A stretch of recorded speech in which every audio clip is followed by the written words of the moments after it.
Hello students, welcome to WB exam portal.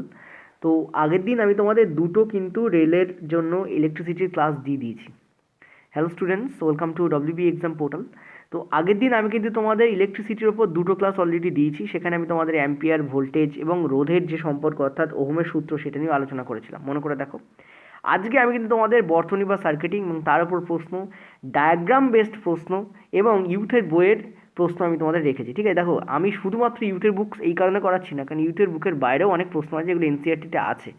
ইউথের বুক হচ্ছে previous ইয়ারের collection, previous ইয়ারে যা প্রশ্ন পড়েছে তা যে কপি পেস্ট করে এবারেও দিয়ে দেবে তা কিন্তু নয়, তার বাইরেও অনেক প্রশ্ন আছে। সো সেই প্রশ্নগুলোকে কভার করানোর জন্য আমি একটা ওভারঅল নিচ্ছি, কারণ ওভারঅল এমনভাবে করাচ্ছি যাতে টাইপ তোমাদের মিস না যায়। আগের যে ভিডিও আমি করেছি সেগুলোও চাইলে দেখতে পারো। আর এই ভিডিও যদি তুমি আগের ভিডিও নাও দেখে থাকো, আমি অনেক বছর আগে, 2 বছর বা 1 বছর আগে, যখন রেলওয়ে 2019-এ যখন তোমাদের নোটিফিকেশন বেরিয়েছিল তখন থেকে আমি ক্লাস করাচ্ছি। তো সেখানে ফিজিক্সের কোশ্চেন্স বা যে পুরো চ্যাপ্টার কভার করানো আছে। তবুও তোমরা যদি অনেকে নতুন ক্লাস চাইছো তাদের জন্য আমি বলছি এটা রিভিশন ক্লাস হিসেবে নিতে পারো। এবং এটাও যদি তুমি দেখো কোনো প্রবলেম নেই, আগের ক্লাস দেখার দরকারও নেই। এই ক্লাসটা দেখলেও তুমি কিন্তু রেলওয়েতে সুপার সাকসেস পেতে পারবে, কারণ টোটালটাই তোমাদের ধরে করানো হচ্ছে। শুধু একটা বা দুটো বইয়ের ওপরে কিন্তু বেস করে ক্লাসটা নয়, ওভারঅল চ্যাপ্টারকে কভার করা। যখন চ্যাপ্টার কভার করে যাবে তখন যে কোনো জায়গা থেকে প্রশ্ন আসে না কেন তুমি কিন্তু পেরে যাবে। তোমাদের যে বেস সেটাকে শক্ত করা হচ্ছে আমার কাজ। ঠিক আছে, দেখো বর্তনী বা সার্কিটিং ভেরি ইম্পর্টেন্ট তোমাদের ব্যাপার। এরপরে প্রশ্ন আছে, যারা এই বেসিকটুকু জানো তারা সরাসরি প্রশ্ন স্কিপ করে যেতে পারো। বর্তনী বা সার্কিটিং কাকে বলা হয়? যখন দুই বা ততোধিক রোধ একটা সিস্টেমকে তৈরি করে, এবং যখনই দুই বা ততোধিক রোধকে তুমি জয়েন করাচ্ছ তখন আইদার ভোল্টেজ বাড়বে অথবা ভোল্টেজ কমবে, আইদার তড়িৎপ্রবাহ বাড়বে অথবা তড়িৎপ্রবাহ কমবে, আইদার ওভারঅল রোধ বেড়ে যাবে অথবা ওভারঅল রোধ কমে যাবে, মানে সামথিং চেঞ্জ হবে। এই যে চেঞ্জ হচ্ছে, ঠিক আছে, এই যে পুরো ব্যাপারটা যে চেঞ্জ হচ্ছে, এই পুরো চেঞ্জ আনার জন্য আমরা সার্কিটকে ব্যবহার করি। ঠিক আছে, এই রকম ধরনের দু ধরনের সার্কিট হয় বা বর্তনী হয়। একটা হচ্ছে সমান্তরাল বর্তনী, একটা হচ্ছে শ্রেণী বর্তনী। ঠিক আছে, সমান্তরাল বর্তনী কাকে বলা হয়? প্রথমে তোমাকে জানতে হবে সমান্তরাল শব্দের অর্থ কি। দেখো সমান্তরাল যদি বলি এই রেখাটা এই রেখাটা, ধরো একটা রেখা হচ্ছে এইটা আর একটা রেখা হচ্ছে এইটা, এই দুটো রেখা সমান্তরাল যদি বলি, তার মানে কি এরা একে অপরকে কখনোই টাচ করবে না এবং এদেরকে অনন্তকাল ধরে বাড়ানো যাবে, কিন্তু তবু এরা একে অপরকে টাচ বা ক্রস করবে না। এই ধরনের যদি রেখা হয় তাকে আমরা সমান্তরাল রেখা বলি। ঠিক তেমনই তুমি দেখো R1, R2 এবং R3 এই তিনটে রোধকে জয়েন করানো হয়েছে এবং এদের মধ্যে দেখতে পাচ্ছ একটা সমান্তরাল ব্যাপার রয়েছে, প্যারালাল ব্যাপার রয়েছে। এখানে প্যারালাল বানানটা একটু মিস্টেক হয়েছে, তোমরা দেখে নিও, এটা ইএল হবে। তো এই যে এই ধরনের যে সার্কিট, এই সার্কিটকে বলা হয় সমান্তরাল বর্তনী। যদি তুমি ডেফিনেশনে যাও, অফিসিয়াল ডেফিনেশন কি বলে? দুই বা ততোধিক রোধ, point to be noted, minimum দুটো হতেই হবে। দুই বা ততোধিক রোধকে যদি একটি নির্দিষ্ট পয়েন্টের মধ্যে যুক্ত করা হয় এবং দেখো দুটি নির্দিষ্ট পয়েন্টের মধ্যে যুক্ত করতে বলছে, এর মিনিংটা কি একবার বুঝিয়ে দিই। এর মিনিং হলো, ধরো সাপোজ এটা হচ্ছে আমাদের এক্স, এটা হচ্ছে আমাদের ওয়াই পয়েন্ট, এই দুটো পয়েন্ট আছে, একটা হচ্ছে এক্স পয়েন্ট, একটা হচ্ছে ওয়াই পয়েন্ট। তুমি দেখতে পাচ্ছি এই দুটো পয়েন্টের মধ্যেই R1, R2 আর R3কে জয়েন করানো হয়েছে। সুতরাং এই ধরনের যে জয়েনিং হয় তাকে আমরা কি বলি? সমান্তরাল বর্তনী বলি। মনে রাখবে এদের মিলিত রোধ কিন্তু এদের যে ইন্ডিভিজুয়াল রোধের যে সংখ্যা তার থেকে অনেক কম হয়। মানে সাপোজ ধরো এটা 3 হলো, এটা 3 ওহমের রোধ, এটা সাপোজ ধরো 4 ওহমের রোধ, আর এটা সাপোজ ধরো তোমাদের 2 ওহমের রোধ। ঠিক আছে, কি বললাম আমি? যে এই R3টা হচ্ছে 2 ওহমের রোধ, এইটা হচ্ছে তোমাদের 4 ওহমের রোধ, এটা হচ্ছে তোমাদের 3 ওহমের রোধ। এদের মিলিত যে রোধ হবে সেটা কিন্তু এদের মধ্যে সবথেকে যে ছোট তার থেকেও কম হবে। তোমরা বলবে স্যার 3 আর 2 যোগ করলে 5, 5 আর 4 তো 9 হচ্ছে, 9 তো এদের সব থেকে বড় হয়ে যাচ্ছে। দেখো আমরা প্লেন এটাকে যোগ করতে পারবো না, কারণ আমরা বলছি সমান্তরাল বর্তনী। প্লেন যখন যোগ হয় তখন সেটাকে শ্রেণী বর্তনী বলা হয়। এক্ষেত্রে যোগের সময় আমরা কী করি? 1/3 প্লাস 1/4 প্লাস 1/2 করে দিই। 1/3 প্লাস 1/4 প্লাস 1/2 করে যেটা পেলাম তাকে আবার উল্টে দিই লাস্টে, দিয়ে যে ব্যাপারটা পাওয়া যাবে, ভ্যালুটা পাওয়া যায়, আগের দিন তোমাদের করিয়েছি, সেই ভ্যালুটা দেখবে 2-এর থেকেও কম আসবে। তুমি করে দেখে নিতে পারো। 1/3 করো, 1/4 করো এবং 1/2 করো, করে জয়েন করার পরে, যুক্ত করার পরে যে ভ্যালুটা লাস্টে আসবে তাকে আবার উল্টে দেবে, দেখবে যে সেই ভ্যালুটা 2-এর থেকেও কম আসবে। অর্থাৎ কি বলতে চাইছি, এই সিস্টেমে রোধকে কমানো হয়। এইটা খুব ইম্পর্ট্যান্ট লাইন, এর উপর প্রশ্নও পড়েছে রেলে যে নিচের কোন সিস্টেমে ওভারঅল রোধ কম হয়। মনে রাখবে সমান্তরাল বর্তনীতে কিন্তু ওভারঅল রোধ কম হয়। এটা খুব ইম্পর্টেন্ট প্রশ্ন, আগের দিন হয়তো করেছি এই প্রশ্নটা। ঠিক আছে, রোধ কমাতে এই পদ্ধতি বা এই বর্তনী ব্যবহার করা হয়। 1/3 প্লাস 1/4 প্লাস 1/2 যদি করে দাও, তুমি দেখবে যে ভ্যালুটা আসবে, তাকে যদি আবার ফার্দার উল্টে দাও, তুমি দেখবে যে ভ্যালুটা আসবে সেটা এদের মধ্যে সব থেকে যে ছোটো মানে 2 তার থেকেও কম আসবে। ঠিক আছে, এবার তুমি বলো রোধ যদি কমে তাহলে প্রবলেমটা কী হবে আর সুবিধা কী হবে? সুবিধাই আছে, প্রবলেম কিছু নেই। রোধ কাকে বলা হয় সেইটা যদি তুমি ফোকাস করো তাহলে তুমি বুঝতে পারবে সুবিধাটা কী হবে। সুবিধা এইটা হবে যে রোধ কমে যাচ্ছে মানে বাধা কমে যাচ্ছে, মানে তড়িৎ প্রবাহ এফিসিয়েন্টলি বইতে পারবে, প্রবাহিত হতে পারবে, ফ্লো হতে পারবে, ইলেকট্রন ফ্লো হতে পারবে ভালো করে। ইলেকট্রন ফ্লো হওয়া মানে তড়িৎ প্রবাহ হওয়া, আর তড়িৎ প্রবাহ যদি ভালো হয় তাহলে সেটা তো আমাদেরকে একটা এফিসিয়েন্সি দেবে, অর্থাৎ ভালো দক্ষ একটা উজ্জ্বল একটা বলতে পারো আলোর আভা দেবে, তাই না? যত ভালো ভোল্টেজ থাকবে এবং যত ভালো তড়িৎ প্রবাহ হবে তত তো ভালো আমাদের, তাই না? কারণ সেটাই তো আমাদের গ্লো দরকার। আলো পাওয়ার জন্য আমরা কী করতে পারি? আলোর উজ্জ্বলতা আমাদের চাই, সেক্ষেত্রে আমরা কী করব? ডেফিনেটলি রোধকে কমাতে হবে। তো সমান্তরাল বর্তনীর ক্ষেত্রে কী হয়? রোধ কিন্তু কমে যায়। যেহেতু রোধ কমে যায় সমান্তরাল বর্তনীর ক্ষেত্রে, সেহেতু কিন্তু তড়িৎ ভালো করে এফিসিয়েন্টলি এখানে কাজ করতে পারে। ঠিক আছে, আমাদের বাড়িতে কিন্তু এই জন্য, শুধু আমাদের বাড়িতে না, প্রত্যেকের বাড়িতে কিন্তু এই জন্য সমান্তরাল বর্তনীকে ব্যবহার করা হয়। ঠিক আছে, এটা হচ্ছে ইম্পর্টেন্ট পয়েন্ট এক্ষেত্রে। নেক্সট যেটা পয়েন্ট সেটা হচ্ছে শ্রেণী বর্তনী। শ্রেণী বর্তনীর ক্ষেত্রে কী হয়? এই রোধগুলোকে পরপর যুক্ত করে দেওয়া হয়। ধরো এটা ছিল 3, এটা ছিল আমার 4, এটা ছিল আবার 2, জাস্ট এদেরকে যুক্ত করে দাও, তাহলে এক্ষেত্রে কিন্তু তোমার কী হয়ে যাবে? 9 হয়ে যাবে। এবং এক্ষেত্রে তুমি দেখতে পাচ্ছ রোধ বেড়ে যাচ্ছে। এদের যে ওভারঅল ভ্যালু 3, 4, 2, তার থেকেও কিন্তু মিলিত রোধ 9 ওহম হয়ে যাচ্ছে, অর্থাৎ রোধ বেড়ে যায়। শ্রেণী বর্তনীকে ব্যবহার করা হয় যখন রোধকে বাড়ানোর প্রয়োজন হয়। দুটি রোধকে, এখানে দুটি বলেছে, 2-এর বেশিও হতে পারে, এখানে যেমন 3টে দেখানো হয়েছে, দুটি বা তার বেশি রোধকে যখন পাশাপাশি একটির পর একটি পরপর যুক্ত করা হয় তখন তাকে আমরা শ্রেণী বর্তনী বলি। ঠিক আছে, দেখতে পাচ্ছ পাশাপাশি যুক্ত করে দেওয়া হয়েছে এবং এক্ষেত্রে তুমি ডিরেক্টলি যুক্ত করতে পারো। আগেরবার যেমন 1/3, 1/4, 1/2 যোগ করছিলে, এবারে কিন্তু তা করার দরকার নেই। এবার 3 + 4 + 2 করে 9 ওহম তুমি করে দিতে পারো। এবং এক্ষেত্রে রোধ বাড়াতে কিন্তু এই পদ্ধতি ব্যবহার করা হয়, রোধকে বৃদ্ধি করতে এই পদ্ধতি ব্যবহার করা হয়। তুমি দেখতে পাচ্ছ শ্রেণী বর্তনীর ক্ষেত্রে মোট রোধ প্রতিটি আলাদা আলাদা রোধের থেকে বেশি হয়। এই যে রোধ আছে দেখো 3, 4, 2, এদের প্রত্যেকটার থেকে কিন্তু 9 বেশি। ঠিক আছে, নিউমেরিক্যাল ভ্যালু এর বেশি, অর্থাৎ রোধ যখন বাড়ানোর দরকার হয় তখন কিন্তু শ্রেণী বর্তনী ব্যবহার করা হয়। দুটোই কাজে লাগে। ঠিক আছে, ইলেকট্রিকের ব্যাপারের ক্ষেত্রে দুটোই কাজে লাগে, কখনো বাড়ানোর দরকার হয়, কখনো কমানোর দরকার হয়, সব ক্ষেত্রে কিন্তু দুটোই কাজে লাগে। এমনটা নয় যে সমান্তরাল বর্তনী বেশি এফিসিয়েন্ট মানে সবসময় ওটাই ইউজ করা হয়, তা কিন্তু নয়। ক্লিয়ার হলো? আশা করি বুঝতে পারলে। চলো আর একটু দেখবো এই ব্যাপারটা নিয়ে। আচ্ছা, পরের পেজ, এই পেজে দেখো একটা ইম্পর্টেন্ট জিনিস তোমাদের বলা আছে, সেটা হচ্ছে শ্রেণী বর্তনী নিয়ে দুটো ইম্পর্টেন্ট পয়েন্ট বলা আছে, ভীষণ ভীষণ ইম্পর্টেন্ট পয়েন্ট। এলপিতে প্রশ্ন পড়েছে এবং এটা নিয়ে কিন্তু রেগুলার গ্রুপ ডিতে প্রশ্ন পড়েছে। বলা হচ্ছে যে, আমি তোমাদের আগে ডায়াগ্রাম দিয়ে বোঝাই, তারপর পড়ে দেবো উপরে কী লেখা আছে। ধরো সাপোজ এখানে একটা ব্যাটারি জয়েন করানো আছে, আমি এই ইনকমপ্লিট ডায়াগ্রামটাকে কমপ্লিট করে দিচ্ছি। ধরো সাপোজ এখানে একটা ব্যাটারি জয়েন করানো আছে, ঠিক আছে। আচ্ছা, এবং এই ব্যাটারিটার এটা হচ্ছে আমাদের প্লাস এবং সাপোজ ধরো এটা হচ্ছে মাইনাস। এবং তুমি জানো যে এটার উপরে প্রশ্ন পড়েছে, আমি তোমাদের আগের দিন করেছিলাম যে কোনটা প্লাস কোনটা মাইনাস। এটা হচ্ছে আমাদের সাপোজ ধরো 12 ভোল্টের একটা ব্যাটারি। এবার সাপোজ ধরো এই R1 এর যে ভোল্টেজ সেটা হচ্ছে এক্স, R2 এর যে ভোল্টেজ সেটা হচ্ছে ওয়াই, এবং R3 এর যে ভোল্টেজ সেটা হচ্ছে জেড। এটা হচ্ছে প্রথম ইম্পর্টেন্ট কি পয়েন্ট, তোমাদের যেটা মনে রাখতে হবে যে R1 এ কিন্তু 12 ভোল্ট ভোল্টেজ থাকবে না, R2 তে কিন্তু 12 ভোল্ট ভোল্টেজ থাকবে না, এবং R3 তে কিন্তু 12 ভোল্ট ভোল্টেজ থাকবে না। ভোল্টের মানে বড় যে শব্দ বা ভোল্টের সম্পূর্ণ কথা কি? ভোল্টেজ।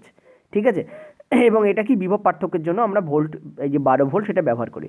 অর্থাৎ R1 এর দুই প্রান্তে, এই প্রান্ত আর এই প্রান্তে মধ্যে যে ভোল্টেজ থাকবে সেটা কিন্তু ডেফিনেটলি 12 ভোল্ট হবে না, সেটা এক্স ভোল্ট হতে পারে, আমরা জানি না সেটা কত। এবং এক্ষেত্রে ওয়াই হবে, এক্ষেত্রে জেড হবে। ঠিক আছে, তার মানে প্রথম পয়েন্ট আমি কি বুঝলাম, যেটা এখানে লেখা আছে যে প্রত্যেকটি রোধ কিন্তু আলাদা আলাদা বিভব পার্থক্য পাবে। ঠিক আছে, তার পরের পয়েন্ট আরও ইম্পর্টেন্ট, কিন্তু ওই আলাদা আলাদা বিভব পার্থক্যগুলোকে যোগ করলে ওই সার্কিটে যুক্ত ব্যাটারির টোটাল বিভব পার্থক্যের সমান হবে। অর্থাৎ এখানে ধরো এক্স ভোল্ট পেয়েছে, এখানে ধরো ওয়াই ভোল্ট পেয়েছে, এখানে ধরো জেড ভোল্ট পেয়েছে, এই তিনটেকে যদি তুমি জয়েন করাও তাহলে এই তিনটে কিন্তু ওই 12 ভোল্টের সমান হয়ে যাবে, কারণ এখানে একটা 12 ভোল্টের ব্যাটারি যুক্ত আছে। কিন্তু এরা প্রত্যেকে কিন্তু সমান সমান ভোল্ট পাবে এমন কিন্তু নয়। আমার কথা বোঝা যাচ্ছে? অর্থাৎ শ্রেণী বর্তনীর ক্ষেত্রে প্রত্যেকটা রোধ আলাদা আলাদা ভোল্ট পায়, এবং এই প্রত্যেকটা আলাদা আলাদা ভোল্টকে যখন জয়েন করাবে তখন দেখবে সেটা এই যে ব্যাটারি যা দেওয়া থাকবে, যদি এটা 10 ভোল্ট থাকে তো 10 ভোল্টের সমান হবে, যদি এটা 12 ভোল্ট থাকে তো 12 ভোল্টের সমান হবে। ক্লিয়ার হয়েছে? যদি এখান থেকে একটা নিউমেরিক্যাল পড়ে যে শ্রেণী বর্তনীতে 3টে রোধ জয়েন করানো আছে এবং একটা 12 ভোল্টের ব্যাটারি যুক্ত আছে, যদি এটা আমার 5 ভোল্ট হয়, ঠিক আছে, আর এটাও যদি আমার 5, সাপোজ ধরো 5 না দিকে, এটা যদি আমার 4 ভোল্ট হয়, ঠিক ঠিক আছে, তাহলে বলো এইটা আমার কত ভোল্ট ভোল্টেজ পাবে। যদি এরকম প্রশ্ন দিয়ে দেয় এটা আমার 5 ভোল্ট ভোল্টেজ পাচ্ছে, এটা আমার 4 ভোল্ট ভোল্টেজ পাচ্ছে, তাহলে বলো এইটা আমার কত ভোল্ট ভোল্টেজ পাবে। এরকম একটা প্রশ্ন একদম সিম্পল প্রশ্ন দিয়ে দিতে পারে। তাহলে 5 আর 4 9, তাহলে এখানে কী হবে, এখানে 3 ভোল্ট থাকবে, কারণ টোটাল তো আমার 12 হতেই হবে। আমার কথা বোঝা যাচ্ছে? তো এইভাবে কিন্তু প্রশ্নগুলো ফ্রেম করা হয়। তোমরা যদি বেসিক না জানো তোমাদের কিন্তু প্রশ্ন ওই জন্য অসুবিধা হয়ে যায়। ফিজিক্স এইটাই হচ্ছে ব্যাপার, যদি বেসিক না জেনে জাস্ট শর্টকাট পড়ো বা শর্ট কোশ্চেন্স পড়তে প্রবলেম হয়ে যায়। এবার আরেকটা জিনিস দেখো, যেটা আরও ভালো জিনিস, খুবই ইম্পর্টেন্ট জিনিস, জাস্ট এ মিনিট, সেটা তোমাদের বলবো। সেটা হচ্ছে কি পরের পয়েন্টটা, এই পয়েন্টটা বুঝতে পারলে 1 নম্বর পয়েন্ট। পরের পয়েন্ট, এই পয়েন্টটা দেখো, প্রতিটি রোধের মধ্য দিয়ে প্রবাহিত তড়িতের পরিমাণ কিন্তু সমান হবে। এইটা একটা ব্যাপক দারুণ পয়েন্ট। অর্থাৎ এখানেও যদি আই পরিমাণ তড়িৎ প্রবাহিত হয়, আমরা জানি যে তড়িৎকে আমরা আই দিয়ে ডিনোট করি, এখানেও কিন্তু আই পরিমাণই তড়িৎ প্রবাহিত হবে, এখানেও কিন্তু আই পরিমাণই তড়িৎ প্রবাহিত হবে। অর্থাৎ এখানে আই, এখানেও আই, এখানেও আই পরিমাণ তড়িৎই কিন্তু প্রবাহিত হবে। ঠিক আছে, এটা হচ্ছে তড়িৎ প্রবাহের ডিরেকশান। এই যে অ্যারোগুলো দিচ্ছি, এটা হচ্ছে তড়িৎ প্রবাহের ডিরেকশান। বলো বুঝলে কি না? অর্থাৎ শ্রেণী বর্তনীর ক্ষেত্রে বিভব আলাদা হয় কিন্তু তড়িৎ প্রবাহের পরিমাণ এক হয়। ঠিক আছে, অর্থাৎ ভোল্ট হবে আলাদা, আমি লিখেও দিচ্ছি, শ্রেণী বর্তনীর ক্ষেত্রে ভোল্ট হবে আলাদা কিন্তু অ্যাম্পিয়ার, অ্যাম্পিয়ার মানে তড়িৎ প্রবাহ, মানে আই যেটা দিয়ে ডিনোট করে সেটা হবে এক। ঠিক আছে, এইটুকু খালি মাথা রাখবে, ভোল্ট আলাদা অ্যাম্পিয়ার এক, এবং এর উল্টোটা হয় সমান্তরাল বর্তনীতে। চলো দেখে নেওয়া যাক সেখানে কী হয়, কারণ এর ওপর কিন্তু প্রচুর প্রশ্ন পড়ে। এই হচ্ছে সমান্তরাল বর্তনী। চলো একটু এঁকে দেখানো যাক তোমাদেরকে। ধরো সাপোজ এখানে দুটো রোধ আছে, ঠিক আছে, এই একটা রোধ আছে, এবং সাপোজ ধরো এখানে আর একটা রোধ আছে,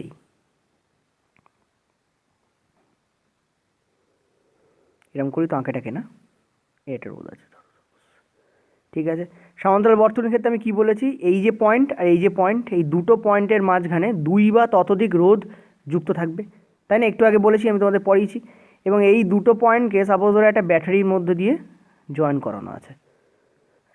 টোটাল ডায়াগ্রামটা আমি তোমাদের সামনেই আঁকলাম, কীভাবে আঁকতে হয় একটু দেখে নাও, তোমাদেরও সুবিধা হবে, বুঝতে সুবিধা হয় ব্যাপারটা। অ্যাকচুয়ালি সার্কিট ডায়াগ্রাম না এঁকে পড়ালে পড়ানোই যায় না। ঠিক আছে, এই সাপোজ ধরো আছে, এবং সাপোজ ধরো জাস্ট এ মিনিট, সাপোজ ধরো এটা হচ্ছে আমাদের R1 আর এটা হচ্ছে আমাদের R2। ঠিক আছে, এখানে সাপোজ ধরো 12 ভোল্টের একটা ব্যাটারি লাগানো আছে। ঠিক আছে, 12 ভোল্টের একটা ব্যাটারি লাগানো আছে। একটা জিনিস ভালো করে খেয়াল করবে, ঠিক শ্রেণী বর্তনীতে আমি যা বলেছি তার উল্টোটা এখানে হয়। ওখানে আমি কি বলেছিলাম মনে করে দেখো, ওখানে আমি বলেছিলাম ভোল্ট আলাদা অ্যাম্পিয়ার সেম, এখানে উল্টো হবে। এখানে কি হবে, ভোল্ট হয়ে যাবে এক কিন্তু অ্যাম্পিয়ার হয়ে যাবে আলাদা। ঠিক আছে, এখানে কি হবে, এখানে যেটা হবে সেটা হবে ভোল্ট হয়ে যাবে এক কিন্তু অ্যাম্পিয়ার হয়ে যাবে আলাদা। অর্থাৎ যখনই তড়িৎ প্রবাহিত হবে তখন R1 সেখানেও 12 ভোল্টেরই 12 ভোল্ট থাকবে, R2তেও কিন্তু 12 ভোল্টই থাকবে। অর্থাৎ দুটো রোধই সমান সমান ভোল্টেজ পাচ্ছে। দেখো টোটাল ব্যাটারি ভোল্টেজ 12 ভোল্ট, এবং R1 12 ভোল্টই পাবে, R2ও 12 ভোল্ট পাবে। কিন্তু R1 যে পরিমাণ অ্যাম্পিয়ার পাবে অর্থাৎ তড়িৎ প্রবাহ পাবে, সেটা কিন্তু R2 যে পরিমাণ পাবে সেটার মধ্যে কিন্তু কোনো মিল থাকবে না। অর্থাৎ তড়িৎ প্রবাহের পরিমাণ সেম সেম হয় না। এখানে দেখো I1 লিখেছি, এখানে দেখো I2 লিখেছি, অর্থাৎ তড়িৎ প্রবাহের পরিমাণ কিন্তু আলাদা আলাদা হয়। সেটা এখানে লেখা আছে, প্রতিটি রোধের মধ্যে দিয়ে প্রবাহিত তড়িৎ প্রবাহ কিন্তু সমান হয় না, এবং এই আলাদা আলাদা তড়িৎ প্রবাহকে যুক্ত করলে যে তড়িৎ প্রবাহ পাওয়া যায় সেটা হচ্ছে টোটাল সার্কিটে কতটা তড়িৎ প্রবাহ আছে। টোটাল সার্কিটে যদি তড়িৎ প্রবাহ তুমি বের করতে চাও তাহলে তোমাকে কী করতে হবে, কিচ্ছু না, I1 + I2 করে দিতে হবে। ঠিক আছে, তাহলে তুমি পেয়ে যাবে যে এই টোটাল সার্কিটে কতটা তড়িৎ প্রবাহিত হচ্ছে। আরেকটা জিনিস দেখো, প্রতিটি রোধের যে বিভব পার্থক্য হয় সেটা যুক্ত ব্যাটারি বিভব পার্থক্যের সমান হয়। মানে একটু আগে যেটা বললাম যে এখানে যে 12 ভোল্টের ব্যাটারি যুক্ত আছে, এটা প্লাস এটা মাইনাস, ঠিক আছে, 12 ভোল্টের ব্যাটারি যুক্ত আছে, R1ও কিন্তু 12 ভোল্টই পাবে, R2ও কিন্তু 12 ভোল্টই পাবে, কিন্তু এদের মধ্যে দিয়ে প্রবাহিত তড়িতের পরিমাণ কিন্তু সমান হবে না। তো শ্রেণী বর্তনীতে তুমি কি দেখলে, ভোল্টেজ আলাদা অ্যাম্পিয়ার সেম, আর এখানে কি দেখছো তুমি, ভোল্টেজ সেম অ্যাম্পিয়ার আলাদা। তো এই দুটো বিষয়কে ভালো করে খেয়াল রাখবে, যখন প্রশ্ন পড়বে না তখন আমার কথা মনে পড়বে। ঠিক আছে, হয়তো প্রশ্ন নাই পড়তে পারে, একটা চ্যাপ্টার দিয়ে যে সব প্রশ্ন তোমার শিফটেই পড়ে যাবে এমন তো নয়, কিন্তু যদি পড়ে তখন ডেফিনেটলি আমার কথা মনে পড়বে, আমি জানি। চলো নেক্সট আমরা পরের প্রশ্নে যাব, মানে পরের যে পেজ আছে সেখানে যাব, সেখানে ইম্পর্টেন্ট জিনিস আছে। চলো, আচ্ছা এবার আমরা পড়বো ইলেকট্রিক পাওয়ার কি। ঠিক আছে, ইলেকট্রিক পাওয়ার কি? দেখো, কার্য করার হারকে কিন্তু ক্ষমতা বলে, এটা আমরা সবাই জানি। আমরা যে বলের যে তোমাদের চ্যাপ্টার পড়িয়েছিলাম সেখানে আমি তোমাদের বলেছিলাম, ফোর্সের যে চ্যাপ্টার, নিউটনের গতিসূত্র ইত্যাদি ইত্যাদি সময় বলেছিলাম যে কার্য করার হারকে ক্ষমতা বলা হয়। ঠিক আছে, rate of performed work is called power. ঠিক আছে, কার্য করার হারকে ক্ষমতা বলা হয়। এই হার মানে হচ্ছে সময়, এই হার বলতে আমরা কি বুঝি? টাইম বুঝি। আর কার্য বলতে আমরা কি বুঝি? ওয়ার্ক বুঝি। ঠিক আছে, তাহলে পাওয়ারকে আমরা কীভাবে ডিনোট করতে পারি? Work by time. ঠিক আছে, ওয়ার্ক বাই টাইমকে ডিনোট করতে পারি। ঠিক আছে, আর ওয়ার্ক বাই টাইমকে আমরা কী লিখি? পাওয়ার লিখি। ভালো করে বুঝবে, পাওয়ারের একক কী? পাওয়ারের একক আমরা জানি ওয়াট হয়, ওখানেও আমরা জানি ওয়াট হয়, এখানেও ওয়াটই হবে। ঠিক আছে, ওয়ার্ককে আমরা কী লিখতে পারি? জুল লিখতে পারি। টাইমকে আমরা কী লিখতে পারি? সেকেন্ড লিখতে পারি। তো এটা খুব ইম্পর্টেন্ট কনসেপ্ট, তোমাদের মনে রাখতে হবে, watt equal to joule per second. ঠিক আছে, এবার ইলেকট্রিকে এটাকে কী করে লেখা হয় দেখো বলে দিই, ভালো করে বুঝবে ইলেকট্রিকে এটাকে কী করে লেখা হয়। তোমাদের মনে আছে হয়তো, জুল পার সেকেন্ডকে, এই যে জুল পার সেকেন্ড, ঠিক আছে, মনে করে দেখো, কুলম বাই সেকেন্ড ইত্যাদি ইত্যাদি তোমাদের কিন্তু প্রথম দিকে আমি করিয়েছিলাম। ঠিক আছে, আচ্ছা অতটা আমি জটিলে যাচ্ছি না, এখানে ডিরাইভ করা যায়, ডিরাইভেশনটা দেখাচ্ছি না তোমাদের, ডিরেক্ট তোমাদের বলে দিচ্ছি। ঠিক আছে, কারণ পরীক্ষা এসে গেছে, ডিরাইভ করে লাভ নেই, আমি তোমার ডিরেক্ট বলে দিচ্ছি। ওকে, দেখো ডিরাইভ যদি আমি করি, বা যেটা ডিরাইভের পরে যেটা আসে সেটা তোমাদের বলে দিই, সেটা হচ্ছে পাওয়ার ইকুয়াল টু, যেটা হয় পি ইকুয়াল টু, এটা প্রথম সূত্র পাওয়ার, পি ইকুয়াল টু কী হয় মনে রাখতে হবে? ভোল্ট ইন্টু অ্যাম্পিয়ার হয়। ঠিক আছে, ভোল্ট ইন্টু কী হয়? অ্যাম্পিয়ার হয়। ঠিক আছে, এইটা মাথায় রাখবে, মানে বিভব ইন্টু তড়িৎ প্রবাহ। পাওয়ার ইকুয়াল টু কী হয়? ভোল্ট ইন্টু অ্যাম্পিয়ার হয়। দেখো এইটা তোমাকে মনে রাখতে হবে, watt equal to joule per second. কোথা থেকে এলো? এইখান থেকে এলো।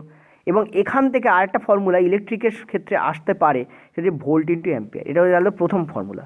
দ্বিতীয় ফর্মুলা পাওয়ারের ক্ষেত্রে আসে, অনেকে বলবে স্যার ডিরাইভ করে দেখান। দেখো ডিরাইভ করলে একটু তোমাদের কিন্তু টাফ হয়ে যাবে, মানে সময় লাগে অনেক বেশি, একটু টাফ হয়ে যায়, ওই জন্য আমি তোমাদের ডিরাইভ করে দেখাচ্ছি না। ঠিক আছে, তো পাওয়ারের যে দ্বিতীয় ফর্মুলা, এই তিনটে ফর্মুলা একদম ঠোঁটস্থ রাখো, এর ওপর রেলওয়েতে প্রচুর প্রশ্ন পড়েছে, একটু পরে প্রশ্নগুলো করাবো, ইউথের বই থেকেই আছে। সেটা হচ্ছে, আচ্ছা আমি অ্যাম্পিয়ার স্কোয়ার ইন্টু রোধ, অর্থাৎ আর। ঠিক আছে, অ্যাম্পিয়ার স্কোয়ার ইন্টু রোধ। থার্ড যে ফর্মুলা আসে, যেটা খুবই ইম্পর্টেন্ট ফর্মুলা, একদম তৃতীয় যে ফর্মুলা, সেটা কি আসে? সেটা হচ্ছে voltage square, voltage square by R, voltage square by R. তো এই তিনটে ফর্মুলা তোমাকে মাথা রাখতে হবে, এবং তার সাথে সাথে এই ওপরে যা লিখেছি সেটা তোমাকে মনে রাখতে হবে। এই 4-5টা জিনিস যদি তুমি মনে রাখতে পারো তাহলে তোমার খুব সুবিধা হবে। আর বাকি কথা আমি প্রশ্ন করানোর সময় বলবো। ভোল্ট ইন্টু অ্যাম্পিয়ার হয় পাওয়ার, অ্যাম্পিয়ারের স্কোয়ার ইন্টু রোধ হয় পাওয়ার, আর ভোল্টেজ স্কোয়ার বাই আর হয়। দেখো এটা বাই, কিন্তু এখানে কিন্তু ইন্টু আছে, এখানে কিন্তু বাই আছে, বাই তোমাদের কী হয়? রোধ হয়। তো এই তিনটে ফর্মুলা মনে রাখো, কাজ লাগবে, একটু পরেই দেখবে কাজ লাগবে। ঠিক আছে, চলো নেক্সট আমরা যাব পরের পেজে। আচ্ছা, পরের পেজে যাওয়ার আগে অনেকে বলবে স্যার একটু ডিরাইভ করে দেখান, তো আমি এই ফর্মুলাটা থেকে, এই যে ফার্স্ট ফর্মুলা থেকে কী করে পরের দুটো আসে সেটা তোমাদের দেখাচ্ছি। দেখো পাওয়ার ইকুয়াল টু আমরা কী দেখতে পাচ্ছি? Volt into ampere. ঠিক আছে, আচ্ছা ভোল্টকে কী লেখা যায় ওহমের সূত্র অনুযায়ী? ভোল্টকে লেখা যায় অ্যাম্পিয়ার ইন্টু রোধ, আইআর, আই মানি অ্যাম্পিয়ার, অ্যাম্পিয়ার ইন্টু রোধ। ঠিক আছে, এই ভোল্টকে আমি কী লিখলাম? এ ইন্টু আর, মানে অ্যাম্পিয়ার ইন্টু রোধ লিখলাম। তার মানে এখান থেকে আমি কী আসতে পারছি? দেখতে পাচ্ছি এখান থেকেই চলে আসছে যে অ্যাম্পিয়ার স্কোয়ার ইন্টু আর, তাহলে চলে এলো এই যে অ্যাম্পিয়ার স্কোয়ার ইন্টু আর, দেখতে পাচ্ছ এখান থেকে ফার্স্ট ফর্মুলা বেরিয়ে গেল। আচ্ছা, P equal to V into A, প্রথমটা লিখলাম, এই যে প্রথম ফর্মুলা, এইটাই লিখছি, এইটা হচ্ছে প্রথম ফর্মুলা, এই হচ্ছে প্রথম ফর্মুলা, এখান থেকে বাকি দুটো বের করে দেখাচ্ছি। এবার দেখো ভিটাকে এক রাখো। আচ্ছা একে কী লেখা যায়? আমরা রোধের ফর্মুলা বা রোধের যে সূত্র সেখান থেকে আমরা কী জানি? Volt equal to ampere into R. এটাকে আরেকভাবে কী লেখা যায়? I into R. ঠিক আছে, যেভাবে লেখা যায়। তো আমি একটা কাজ করছি, আমি প্রথমটা নিয়েই কাজ করছি, ফার্স্টটা নিয়েই কাজ করছি। ঠিক আছে, কারণ কি দেখো দুটোভাবেই লেখা যায়, দুটো সেমই। V equal to A into আরও যেমন লেখা যায়, V equal to I into R লেখা যায়। এ আর আই এখানে সেম, এ আর আই সেম, এ মানি অ্যাম্পিয়ার, আই মানি অ্যাম্পিয়ার। ঠিক আছে, সো আমি দুভাবে লিখছি না, কারণ এখানে আমি এ দিয়ে যেহেতু দেখেছি, অ্যাম্পিয়ার দিয়ে দেখেছি, সো আমি এ দিয়ে লিখছি। যদি লিখতে হয় অ্যাকচুয়ালি আই আর দিয়ে লিখতে হয়। ঠিক আছে, তো অফিসিয়ালি এভাবেই লিখতে হয়, প্রত্যেকটা লেখার তো নিয়ম আছে, তো আমি ওটা লিখছি না, আমি প্রথমটা দিয়ে তোমার দেখাচ্ছি। এবার দেখো আমি যদি দ্বিতীয় ফর্মুলাটায় আসি, দ্বিতীয়টায় একে কী লেখা যায়? যে এখান থেকে দেখো তো V by I, V by I লেখা যায়।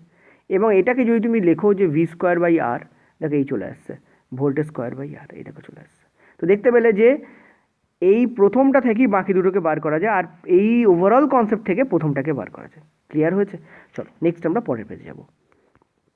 আচ্ছা দেখো, আর জিনিস তোমাদের বলে যে ইলেকট্রিক এনার্জি কি, ওটা আমরা বললাম ইলেকট্রিক পাওয়ার, তড়িৎ ক্ষমতা, এটা তড়িৎ শক্তি। দেখো আমরা জানি যে পাওয়ার ইন্টু টাইম করলে আমরা এনার্জি পাই বা শক্তি পাই, ঠিক আছে? তো পাওয়ারের একক কী হয়? ওয়াট, ঠিক আছে? আর টাইমের একক কী হয়? আমরা জানি সেকেন্ড, ঠিক আছে?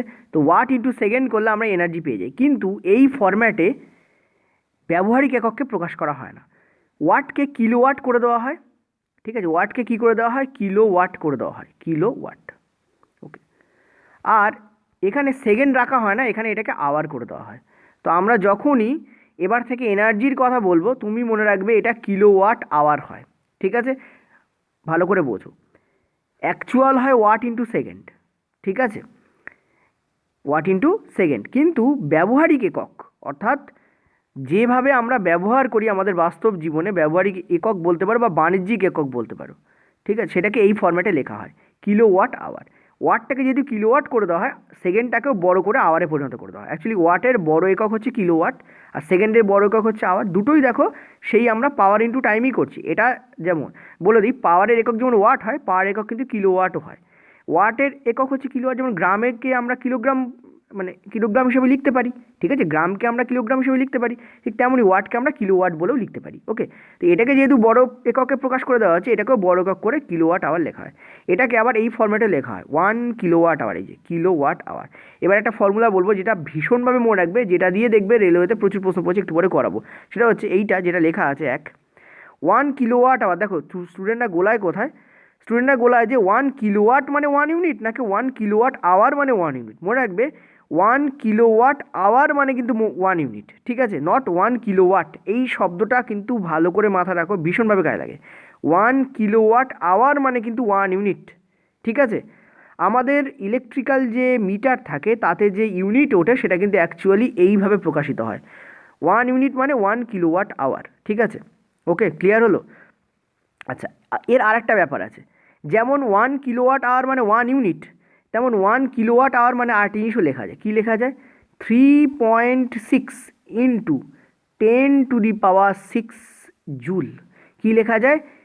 3.6 ইন্টু 10⁶ জুল, মানে 3.6 ইন্টু 10⁶ জুল মানে 1 ইউনিট, মানে 1 কিলোওয়াট আওয়ার। বা যদি এই থেকে এদিকে যাও, 1 কিলোওয়াট আওয়ার মানে 1 ইউনিট, আবার 1 ইউনিট মানে 3.6 ইন্টু 10⁶ জুল। পরীক্ষার সময় কি হয়, কখনো জুল থেকে কিলোওয়াট আওয়ারে মানে নিয়ে যেতে বলে, কখনো কিলোওয়াট আওয়ার থেকে ইউনিটে নিয়ে যেতে বলে, কখনো জুল থেকে ইউনিটে নিয়ে যেতে বলে, কখনো ইউনিট থেকে জুলে নিয়ে যেতে বলে, ঠিক আছে? সো এই যে আমি সূত্রটা বললাম, এই সূত্রটাকে ভালো করে মাথা রাখবে, এই সূত্রের উপর দেখবে আধেক অঙ্ক হয়ে যাবে, ঠিক আছে? চলো এবার কিন্তু আমরা প্রশ্নে যাব। এই হচ্ছে আমাদের আজকে আলোচনা ছিল। চলো প্রশ্নে যাওয়া যাক, দেখা যাক কতটা তোমরা বুঝতে পেরেছো। প্রথম যে প্রশ্ন সেটা আমাদের বলেছে যে একটি ইলেকট্রিক সার্কিটে 1 ঘন্টায় যদি 1 কিলোওয়াট শক্তি খরচ হয়, সেক্ষেত্রে তড়িৎ ক্ষমতা যেটা দাঁড়ায় সেটা দাঁড়ায় আমাদের 1 কিলোওয়াট আওয়ার, ঠিক আছে? দেখো একটা জিনিস বলি, অ্যাকচুয়ালি রেলের পরীক্ষায় তোমাদের শক্তি আর ক্ষমতা এখানে 1 করে দিয়ে করে, সেখান থেকে বাংলা করা বলতে একটু অন্যরকম হয়েছে। মনে রাখবে 1 কিলোওয়াট আওয়ার কিন্তু তড়িৎ শক্তির একক দাঁড়ায়, নট তড়িৎ ক্ষমতা, কিন্তু ওখানে ওরমভাবেই লেখা ছিল, ঠিক আছে? তো 1 ঘন্টায় যদি 1 কিলোওয়াট শক্তি টানা হয় তাকে আমরা কি বলি? তাকে আমরা বলি 1 কিলোওয়াট আওয়ার। অ্যাকচুয়ালি এটা ক্ষমতা না হয়ে শক্তি বললে আমাদের ভালো হয়, কারণ শক্তির ক্ষমতা এক্স্যাক্টলি এক নয়, ফিজিক্সে আলাদা হয় সম্পূর্ণ, ঠিক আছে? তো এইটা আমাদের দাঁড়ায় 1 কিলোওয়াট আওয়ার। তো এদিকে জুলে প্রকাশ করো, জুলে প্রকাশ করো। দেখো একটু আগেই আমরা বললাম যে 1 কিলোওয়াট আওয়ার মানে হচ্ছে 3.6 ইন্টু 10⁶ জুল। তো অ্যান্সার এখানে এইটাই হবে। এবার যদি কেউ এই ব্যাপারটাকে বুঝতে চাও, দেখো 1 কিলোওয়াট আওয়ার এই তোমাদের লেখা আছে পরিষ্কার ওখানে। এই যে ওয়াট, এই ওয়াটকে আমরা কি লিখতে পারি? ওয়াটকে আমরা লিখতে পারি জুল পার সেকেন্ড লিখতে পারি, ঠিক আছে? আর আওয়ারকে যদি আমরা 1 ঘন্টাকে যদি আমরা সেকেন্ডে প্রকাশ করি তাহলে কী হবে? 3600 সেকেন্ড হবে, ঠিক আছে? আর কিলোওয়াট আওয়ার, ঠিক আছে? দেখো 1 কিলোওয়াট আওয়ার সমান সমান কি? 1000 ওয়াট, ঠিক আছে? এই আর ওয়াট মানে জুল পার সেকেন্ড, বোঝা যাচ্ছে আশা করি। এবার দেখো এখানে সেকেন্ড আছে, এই সেকেন্ড কেটে দিচ্ছে, কারণ 3600 তো সেকেন্ডই হয়, একক তো লিখতে হবে আমাকে। এই সেকেন্ড কেটে যাচ্ছে, ওকে। এখান থেকে তুমি দেখতে পাচ্ছ যে 36-এর পর দুটো শূন্য আছে, আর তারপর আরও 3টে শূন্য অ্যাড হচ্ছে, এত জুল হয়ে যাচ্ছে। এত কি হচ্ছে, এত আমার জুল হচ্ছে। এই জুলকে আবার লেখা যায় 3.6 ইন্টু 10⁶ জুল। ঠিক আছে, অর্থাৎ এটা থেকে এটা, এটা থেকে এটা, এখান থেকে এটা আসে। ক্লিয়ার হলো? তো এইভাবে আমরা এটাকে আনতে পারি। হলো? চলো নেক্সট পরের প্রশ্ন। পরের প্রশ্ন, একটি দোকানে যদি প্রতি মাসে 250 ইউনিট বিদ্যুৎ শক্তি খরচ হয়, সেটিকে জুলে প্রকাশ করো। একটু আগে তোমাদের বললাম না, ইউনিট থেকে জুল, জুল থেকে ইউনিট ইত্যাদি হবে। তো দেখো, আমরা জানি যে 1 কিলোওয়াট আওয়ার, প্রথমে তোমাদের করে দেখাই, তারপর তোমাদের আমি শর্টকাটটা বলে দেবো।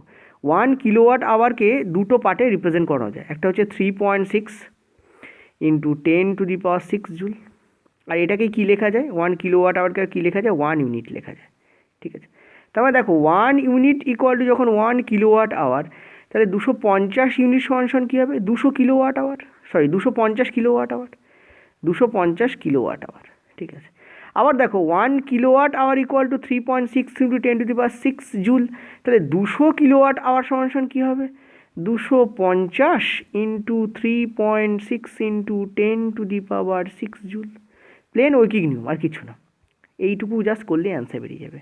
তার মানে যখন এরম প্রশ্ন থাকবে, কী করবে, 250-এর সাথে 3.6 ইন্টু 10⁶ জুলকে জাস্ট গুণ করে দেবে। আমি আরেকবার বুঝিয়ে দিচ্ছি, অনেকের মগজস্থ হয়নি, চলো বুঝিয়ে দেওয়া যাক। কী করলাম আমি যে রিলেশনটা জানি সেটাকে জাস্ট লিখলাম। আমি লিখলাম 1 kilowatt hour equal to 3.6 into 10⁶ joule. ঠিক আছে, আবার এটাকে কী লেখা যায়, 1 কিলোওয়াট আওয়ার ইকুয়াল টু কী লেখা যায়, 1 ইউনিট। তাহলে দেখো 1 ইউনিট ইকুয়াল টু যখন 1 কিলোওয়াট আওয়ার, 250 ইউনিট, তাই তো লেখা আছে, সেটা সমান কী হবে, 250 কিলোওয়াট আওয়ার। আবার 1 কিলোওয়াট আওয়ার ইকুয়াল টু যখন এত জুল, তাহলে 250 কিলোওয়াট আওয়ার ইকুয়াল টু কী হবে, 250 ইন্টু এত জুল। এইটাই তো জাস্ট করলে অ্যান্সার বেরিয়ে যাবে। তো এখানে যদি আমি ক্যালকুলেট করি, আমি 25 দিয়ে এটাকে গুণ করতে পারি। তো 25 ইন্টু 6 করলে কত, 150, হাতে থাকলে 15, 25 ইন্টু 3 75, 75 আর 3 করলে হয় 90, একটা শূন্য সেটা যাবে কেটে, ইন্টু 10⁶ জুল আমি এখানে দেখতে পাচ্ছি। ঠিক আছে, এবার দেখো এর যে দুটো শূন্য আছে, সেই দুটো শূন্য যদি এর মাথায় তুলে দাও, তাহলে সেটা 8 হয়ে যাবে। তাহলে 9 ইন্টু 10⁸ জুল আমার অ্যান্সার আসবে। আছে এখানে অ্যান্সার? হ্যাঁ, ফার্স্ট অপশান আছে, দিস দ্য কারেক্ট অপশান। ঠিক আছে, তোমাদের শর্টকাটে কী মনে রাখতে হবে, যে যত ইউনিট বলবে তাকে যদি জুলে প্রকাশ করতে বলে, সেই ইউনিটটাকে তুমি কী করবে, 3.6 ইন্টু 10⁶ জুল দিয়ে গুণ করে দেবে। জাস্ট এইটুকুকে মনে রাখলেই হয়ে যাবে। কিন্তু আসে কী করে, এইভাবে আসে। হলো, বেসিকটা মনে রাখলে কী হয়, কোশ্চেন ঘুরিয়ে দিলে সেটাকে নিয়ে ওখানে বসে অ্যান্সার দেওয়া যায়। ঠিক আছে, চলো নেক্সট পরের প্রশ্নে। আচ্ছা, এটারও আমি একটা কাজ করি, প্রথমে তোমাদের লং কাটটা বলে দিই, তারপর শর্টকাট বলে দেবো। লং কাট কি আমরা জানি, দেখো যখনই আমাকে ইউনিট এই শব্দটার প্রকাশ করতে বলবে, যখন আমাকে কী করতে বলবে, ইউনিটে প্রকাশ করতে বলবে, বুঝবো ওই ফর্মুলা আমাকে অ্যাপ্লাই করতেই হবে। কী সেটা, এইটা যে 1 কিলোওয়াট আওয়ার ইকুয়াল টু আমার 1 ইউনিট, আর সমান কি আমরা সবাই জানি, 3.6 ইন্টু 10⁶ জুল। ঠিক আছে, এইগুলোকে একটু মনে রাখবে, পরীক্ষার সময় কাজে দেয়। তো 1 কিলোওয়াট আওয়ার ইকুয়াল টু এত। ঠিক আছে, এবার আমাকে কি বলেছে, আমাদের এত ওয়াট বলেছে, এটাকে ইউনিটে প্রকাশ করতে বলেছে। ঠিক আছে, ওকে। দেখো এই 1 কিলোওয়াট আওয়ার, এই যে কিলোওয়াট, এটাকে আমি কী লিখতে পারি, 1000 ওয়াট লিখতে পারি, 1000 ওয়াট আওয়ার লিখতে পারি। ঠিক আছে, আর এই আওয়ার বলতে কিন্তু 1 আওয়ার, আওয়ার বলতে বেসিক্যালি কি 1 আওয়ার। ঠিক আছে, তো এত সমান 1 ইউনিট, আমাকে শুধু ইউনিটে প্রকাশ করতে বলেছে, তো আমি এইটুকুকে ইউজ করছি, এটাকে আমি আর দেখবো না। তো 1000 watt into 1 hour equal to 1 unit, তাহলে 1 ইকুয়াল টু কত হবে, 1/1000 ইন্টু 1 আওয়ার। এখন এই 1টা রাখাও যা না রাখাও তাই। আর এখানে কত বলেছে, 300 ওয়াট বলেছে। ঠিক আছে, তো সিম্পলি কী করে দাও, ওপরে 300 তুমি ইন্টু করে দাও, আর এখানে একটা 8 ঘন্টা আছে, ইন্টু 8 ঘন্টা। ঠিক আছে, এখানে তেমন 8 ঘন্টা ছিল, এই এখানে করলে আমি কি পাচ্ছি, দেখো 8 3 24 আমি দেখতে পাচ্ছি, 8 3 24 আমি তো দেখতেই পাচ্ছি। তাহলে এই দুটো শূন্য কেটে গেল, তাহলে 2.4 হবে আমার অ্যান্সার। 2.4 আছে, ইয়েস, সি এখানে আছে, এটা আমার কারেক্ট অ্যান্সার হবে। দেখো বেরিয়ে গেল। এবার এটা শর্টকাট কি, শর্টকাট কিছুই নয়, যেটা দেওয়া থাকবে, যত ওয়াট দেওয়া থাকবে আর যত ঘন্টা দেওয়া থাকবে, দুটোকে ইন্টু করবে, করে 1000 দিয়ে ভাগ করে দেবে। তাই আমরা করলাম, দেখো 300 ইন্টু 8, যত ওয়াট আর যত ঘন্টা তাকে ইন্টু করলাম, করে 1000 দিয়ে ভাগ করে দিলাম। ঠিক আছে, করে দেখাই আরেকবার, 300 ইন্টু 8/1000, জাস্ট এটাই তো করেছি ওখানে। এই দুটো শূন্যকে অমিট করে দিল, তাহলে 24 হলো, আর নিচে 10 আছে, মানে 2.4। দেখো এই অ্যান্সার চলে এলো, 1 লহমায়। ঠিক আছে, এটা কখন হবে? যখন ওয়াট আর ঘন্টা দেওয়া থাকবে এবং তাকে ইউনিটে কনভার্ট করতে বলবে। ঠিক আছে, ওয়াট আর ঘন্টা দেওয়া থাকবে, তাকে কি করবে? ইউনিটে কনভার্ট করতে বলবে। তো দেখো, এইটা আর আগের অঙ্কটা থেকে তুমি কি শিখলে?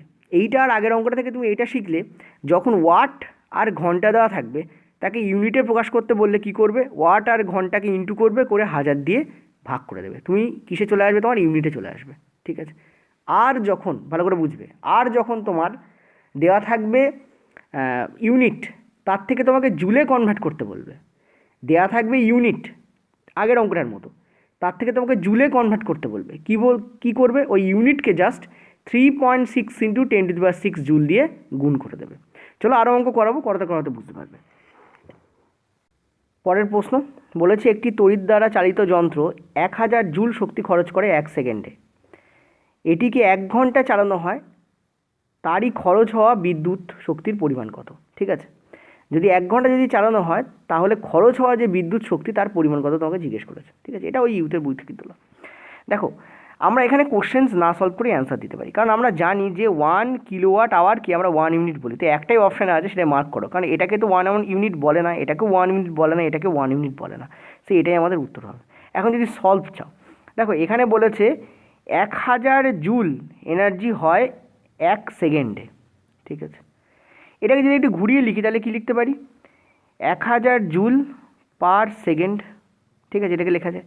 আর তোমাকে 1 ঘন্টা চালাতে বলা হয়েছে, তাহলে ইন্টু 1 ঘন্টা। এখন 1 ঘন্টা আমরা এরকম 1 ঘন্টা লিখতে পারি, বা এটাকে সেকেন্ডে পরিণত করে লিখতে পারি, কারণ ওপরটা আমরা তো সেকেন্ড নিচ্ছি।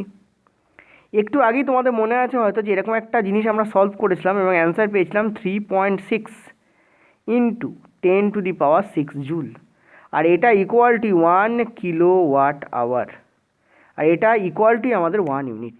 এইটা ইকুয়াল টু আমাদের কি? 1 ইউনিট। ঠিক আছে, তো ডেফিনেটলি এইটা যখন বেরোচ্ছে তখন সেটা 1 কিলোওয়াট আওয়ারই হবে, আর সেটা সমান 1 ইউনিটই হবে। তো এটাই আমাদের অপশানে দেওয়া আছে, এইটা হলো ক্লিয়ার। চলো নেক্সট, পরের প্রশ্নে চলো। পরের প্রশ্ন বলেছে 120 ওয়াট একটি বিদ্যুৎ ইঞ্জিনকে, এখানে দুবার পড়েছে, একটি বিদ্যুৎ ইঞ্জিনকে প্রতিদিন যদি 8 ঘন্টা চালানো হয়, ক ঘন্টা? 8 ঘন্টা, তাহলে একদিনে মোট কত ইউনিট বিদ্যুৎ শক্তি খরচ হবে? তোমাদের একটু আগে বলেছি, যখন ওয়াট থাকবে আর এদিকে থাকবে তোমাদের আওয়ার, তখন তাকে যদি ইউনিটে পরিণত করতে বলে, কি করতে বলে? যদি ইউনিটে কনভার্ট করতে বলে, সিম্পলি আমরা কি করব? একে 1000 দিয়ে ভাগ করে দেবো। একটু আগেই ফরম্যাট তোমাদের করিয়েছি। তো এখানে বলেছে 120 আর বলেছে 8 ঘন্টা, একে তুমি 1000 দিয়ে জাস্ট ভাগ করে দাও, অ্যান্সার পেয়ে যাবে। কত হবে তোমাদের? দেখো, এই শূন্য কেটে যাচ্ছে। ঠিক আছে, তো 0.96 এত unit. This is the correct option, A আমাদের কারেক্ট অপশান। দেখো এত ইজি। ঠিক আছে, এটা কি করে হয় একটু আগে তোমাদের বলেছি, যদি কেউ না বুঝতে পারো চলো তার জন্য আরেকবার আমি বলে দিচ্ছি। যেভাবে হয় সেটা আমি বলে দিচ্ছি কী করে হয়। আমি তোমাদের একটু আগেই বললাম যে 1 কিলোওয়াট আওয়ার, এটাকে কি লেখা যায়? 1 ইউনিট লেখা যায়। ইয়েস, আর এই 1 কিলোওয়াট আওয়ারকে একটু যদি কনভার্ট করি, তাহলে 1 কিলোওয়াট আওয়ার সমান কি? 1000 ওয়াট। ঠিক আছে, আর এই ঘন্টাটা এখানে ইন্টু থাকে, মানে 1 ঘন্টা, 1 ঘন্টা। ঠিক আছে, এটা সমান কি আমাদের? 1 ইউনিট। তাহলে তুমি বলো, এত সমান যদি 1 ইউনিট হয়, তাহলে 1 সমান কত ইউনিট? 1/1000 into 1 unit.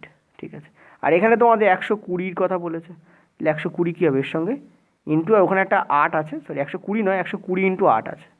ঠিক আছে, 120 আর 8 ঘন্টা আছে, তো ওপরে যাবে কি? 120 ইন্টু 8 ঘন্টা যাবে। প্লেন ঐকিক নিয়ম। এত সমান যদি এত হয়, 1 সমান কত, আর এত ইউনিট সমান কত, এখানেও দেখতে পাবে 0.96ই তোমার আসবে। এবার এই পুরোটা মনে রাখো, অথবা এটা মনে রাখো, যখন ওয়াট আর ঘন্টা দেবে, এই কম্বিনেশন দেবে, এবং তাকে যখন ইউনিটে কনভার্ট করতে বলবে, একটা জেনারেলাইজ ফরম্যাট তোমাদের জন্য তৈরি করে দিয়েছি, তখন আমরা কী করতে? 1000 দিয়ে জাস্ট ভাগ করে দেবো, অ্যান্সার পেয়ে যাবো। অ্যান্সার কত হবে? 0.96 ইউনিট। ক্লিয়ার? চলো নেক্সট, পরের প্রশ্ন। আচ্ছা, আগের অঙ্কে আমি কি বললাম? যখনই তোমাদের ওয়াট দেওয়া থাকবে এবং তার সঙ্গে যখন ঘন্টার কম্বিনেশন থাকবে, তখন তাকে ইউনিটে কনভার্ট করতে গেলে তাকে 1000 দিয়ে আমাকে কী করতে হয়? ভাগ করতে হয়। দেখো, ওটারই একটা অ্যাডভান্স ফরম্যাট এই অঙ্কে আমরা দেখতে পাবো। এখানে কি বলেছে? এটা হচ্ছে সূত্র, দিস ইজ ইয়োর সিনট্যাক্স বা সূত্র। এখানে বলছে যে একটি ইলেকট্রিক ইস্ত্রির গায়ে লেখা আছে 1000 ওয়াট, এবং সেটিকে যদি 3 ঘন্টা চালানো হয়, তাহলে 30 দিনে মোট কত কিলোওয়াট আওয়ার শক্তি খরচ করবে? তো আমরা কিছু করবো না, এর সঙ্গে এখানে একটা ডে যোগ করে দেবো, মানে ইন্টু করে দেবো বেসিক্যালি। ঠিক আছে, তো দেখো এখানে কি বলেছে? 1000 ওয়াট, তো 1000 ওয়াট ইন্টু আওয়ার। আওয়ার কত 3, ডে কত আমাদের 30, ঠিক আছে, বাই আমাদের কী হবে 1000। তো কী দেখতে পাচ্ছি, এটা কেটে বেরিয়ে যাবে, আমাদের যেটা দেবে সেটা হচ্ছে 90 ইউনিট দেবে। কিন্তু আমাদের তো ইউনিট চাইনি স্যার, আপনি ভুল করলেন, আমাদের তো ইউনিট চাইনি, আমাদের তো কিলোওয়াট আওয়ার চেয়েছে। কিন্তু আমরা তো এটা জানি রে বাবা যে 1 কিলোওয়াট আওয়ার সমান সমান 1 ইউনিট, ঠিক আছে। এটাকে ঘুরিয়ে বলো, 1 ইউনিট সমান সমান 1 কিলোওয়াট আওয়ার, তাহলে 90 ইউনিট সমান সমান কী হবে, 90 কিলোওয়াট আওয়ার হবে।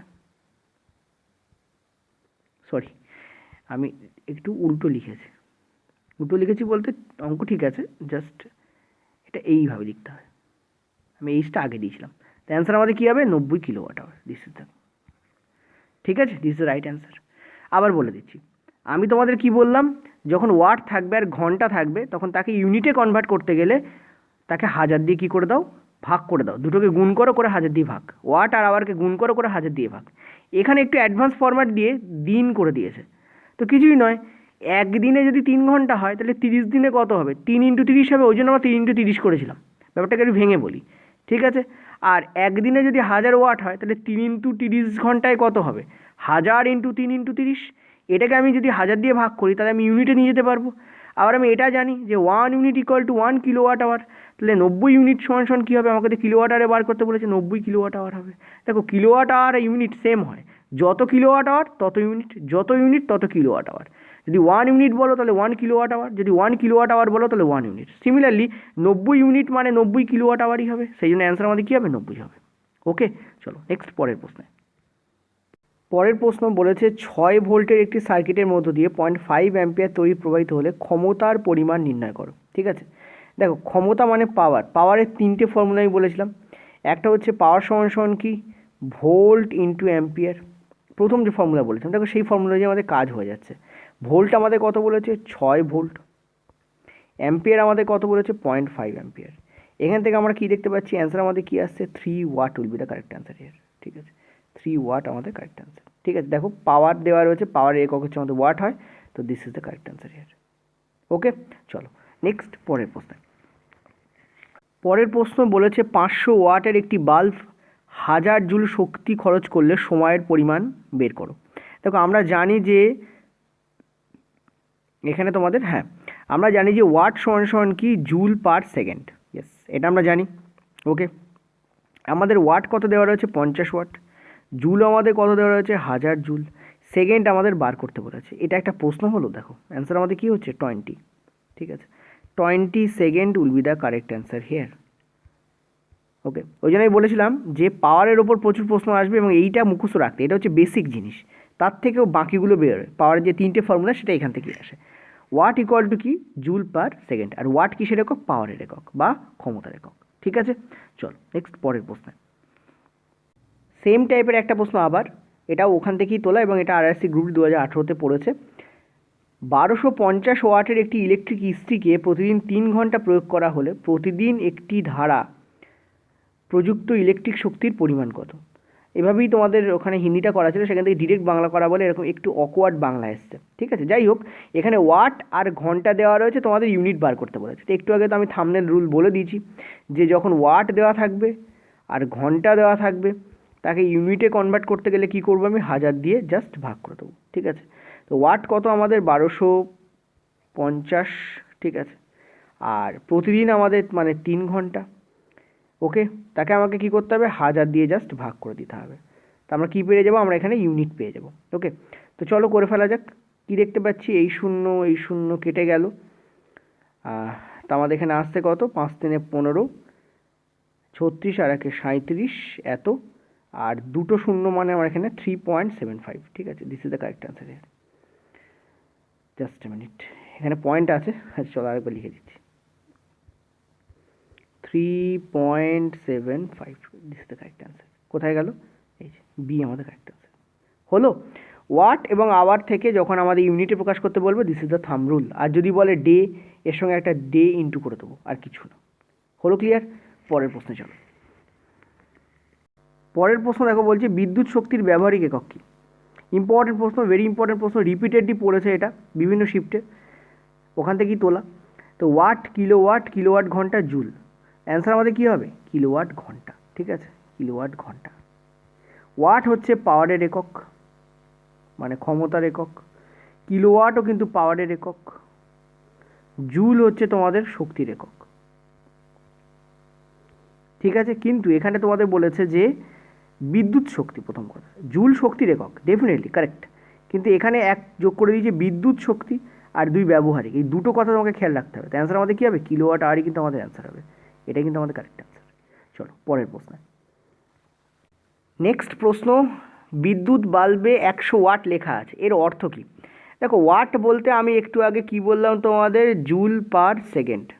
এখানে 100 ওয়াট লেখা আছে, 1 ওয়াট মানে জুল পার সেকেন্ড। এই যে জুল পার সেকেন্ড বলছি সেটা হচ্ছে 1 ওয়াটের মিনিং। এখানে 100 ওয়াট লেখা আছে মানে 100 জুল পার সেকেন্ড। ঠিক আছে, 100 জুল পার সেকেন্ড, তার মানে প্রতি সেকেন্ডে 100 জুল করে শক্তি এখানে কি হয়, ইনক্লুড হয় বা খরচ হয়। ঠিক আছে, প্রতি সেকেন্ডে 100 জুল করে শক্তি এখানে খরচ হচ্ছে। তো এইটা কোথায় লেখা আছে দেখো তো, এখানে এইটা কোথায় লেখা আছে? প্রতি সেকেন্ডে 100 জুল তড়িৎ খরচ। এই যে প্রথমটা লেখা আছে ঘন্টা হবে না, মিনিট হবে না, ঘন্টায় হবে না, এইটা আমাদের কারেক্ট অ্যান্সার হবে। হলো, চলো নেক্সট পরের প্রশ্নে। তাহলে দেখো, মিনিং না বুঝলে তুমি এই প্রশ্নের উত্তর দিতে পারবে কি? যদি মানে নাই বোঝো যে ওয়াট বলতে জুল পার সেকেন্ড বোঝায়, মানে 1 সেকেন্ডে 1 জুল শক্তি খরচ হচ্ছে, তাকে আমরা বলি এগুলো সব ওয়ান, এগুলো সব ওয়ান। 1 সেকেন্ডে 1 জুল শক্তি খরচ হচ্ছে, এই যে 1 ওয়াট, 1 ওয়াট, এটা মানে কি 1 সেকেন্ডে 1 জুল শক্তি খরচ। তাহলে 100 ওয়াট বলতে কি বোঝায়? 100 জুল 1 সেকেন্ডে, 100 জুল 1 সেকেন্ডে। ঠিক আছে, খবরদার বলো জানো 100 জুল 100 সেকেন্ডে, তাহলে তো কেটে কুটে সে এবার 1 ওয়াটই হয়ে যাবে। তুমি যদি বলো 100 জুল 100 সেকেন্ডে, তাহলে নিচের 100 উপরে 100 কেটে যাচ্ছে, তাহলে জুল পার সেকেন্ডটা আছে, জুল পার সেকেন্ড মানে তো 1 ওয়াট হয়ে যাবে। কিন্তু এখানে তো 1 ওয়াট লেখা নেই, 100 ওয়াট লেখা আছে, তার মানে 100 জুল 1 সেকেন্ডে। সেটাই আমাদের এখানে বলতে বলেছে, কথায় প্রকাশ করো। তো বাল্বটি কী হয়েছে, এখানে একটু তোমাদের মিস্টেক হয়েছে। ঠিক আছে, দেখে নিও, এটা বাল্ব হবে সব কটা। বাল্বটি কী হয়েছে, 100 জুল কিন্তু তড়িৎ শক্তি খরচ করছে প্রতি সেকেন্ডে, অর্থাৎ 1 সেকেন্ডে। হলো, চলো নেক্সট পরের প্রশ্ন। পরের প্রশ্ন, একটি বাড়িতে 1 মাসে যদি 150 ইউনিট তড়িৎ শক্তি খরচ হয়, সেটিকে জুলে প্রকাশ করো। দেখো, আমি তোমাদের সেকেন্ড যে প্রশ্নটা করেছিলাম ঠিক তার মতো প্রশ্ন। এখানে বলেছে ইউনিট থেকে জুলে কনভার্ট করতে। কি বলেছিলাম? ইউনিট থেকে জুলে কনভার্ট করতে গেলে যে ইউনিট দেওয়া থাকবে তাকে আমাকে কী করতে হবে, 3.6 ইন্টু 10⁶ এইটা দিয়ে ভাগ করে, সরি গুণ করে দিতে হবে, নট ভাগ, গুণ করে দিতে হবে। তাহলে আমি কি করব, সেটা ইকুয়াল টু জুল পেয়ে যাব। ঠিক আছে, তো এখানে বলেছে 150 এত ইন্টু 3.6 ইন্টু 10⁶। এটা করলে আমি যেটা পাবো সেটা জুলে কনভার্ট হয়ে যাবে। ঠিক আছে, কী করে হয় একটু পরে তোমাদের আবার বুঝিয়ে দিচ্ছি। এখান থেকে আমি কি দেখতে পাচ্ছি, 15 দিয়ে এটাকে গুণ করো, 90, 9, 45, তার মানে 54। ঠিক আছে, 54 এত এবং একটা শূন্য, সেটা অমিট হয়ে যাবে, ইন্টু 10⁶। ঠিক আছে, এবার 10⁻⁸ যদি 8 আমাকে করতে হয়, তাহলে এখানে তোমাদের 5 এখানে 7 হচ্ছে, তাহলে 8, হ্যাঁ 5.4 হতে হবে, 5.4 ইন্টু 10⁸ জুল হয়ে যেতে হবে। এইটা আমাদের কারেক্ট অ্যান্সার হবে। এই যে this is the correct answer. ঠিক আছে, মনে রাখবে এই শূন্যটা যদি এদিকে চলে যায় তাহলে 10⁻7 তো হয়েই যাচ্ছে, কিন্তু 8 করার জন্য, যেহেতু এখানে অপশানে 8 রয়েছে, 8 করার জন্য কী করতে হবে, এই 5.4 করে দিতে হবে এটাকে। 5.4 করলে এদিকে একটা 8 চলে আসবে। ঠিক আছে, এটা অনেকে কনভার্সেশনে ভুল করে, সরি কনভার্সনে ভুল করে, অর্থাৎ পরিবর্তনে ভুল করে, কনভার্ট করার সময় ভুল করে। ঠিক আছে, আচ্ছা এটা কী করে আসে? এটা তো শর্টকাট প্রসেস গেল, তো লং প্রসেস একবার বলে দিই এটা কী করে আসে, সবাই টুকে নিও খাতায়, এটা কিন্তু পিডিএফে থাকবে না তোমাদের, যেটা আমি মুছে দিচ্ছি।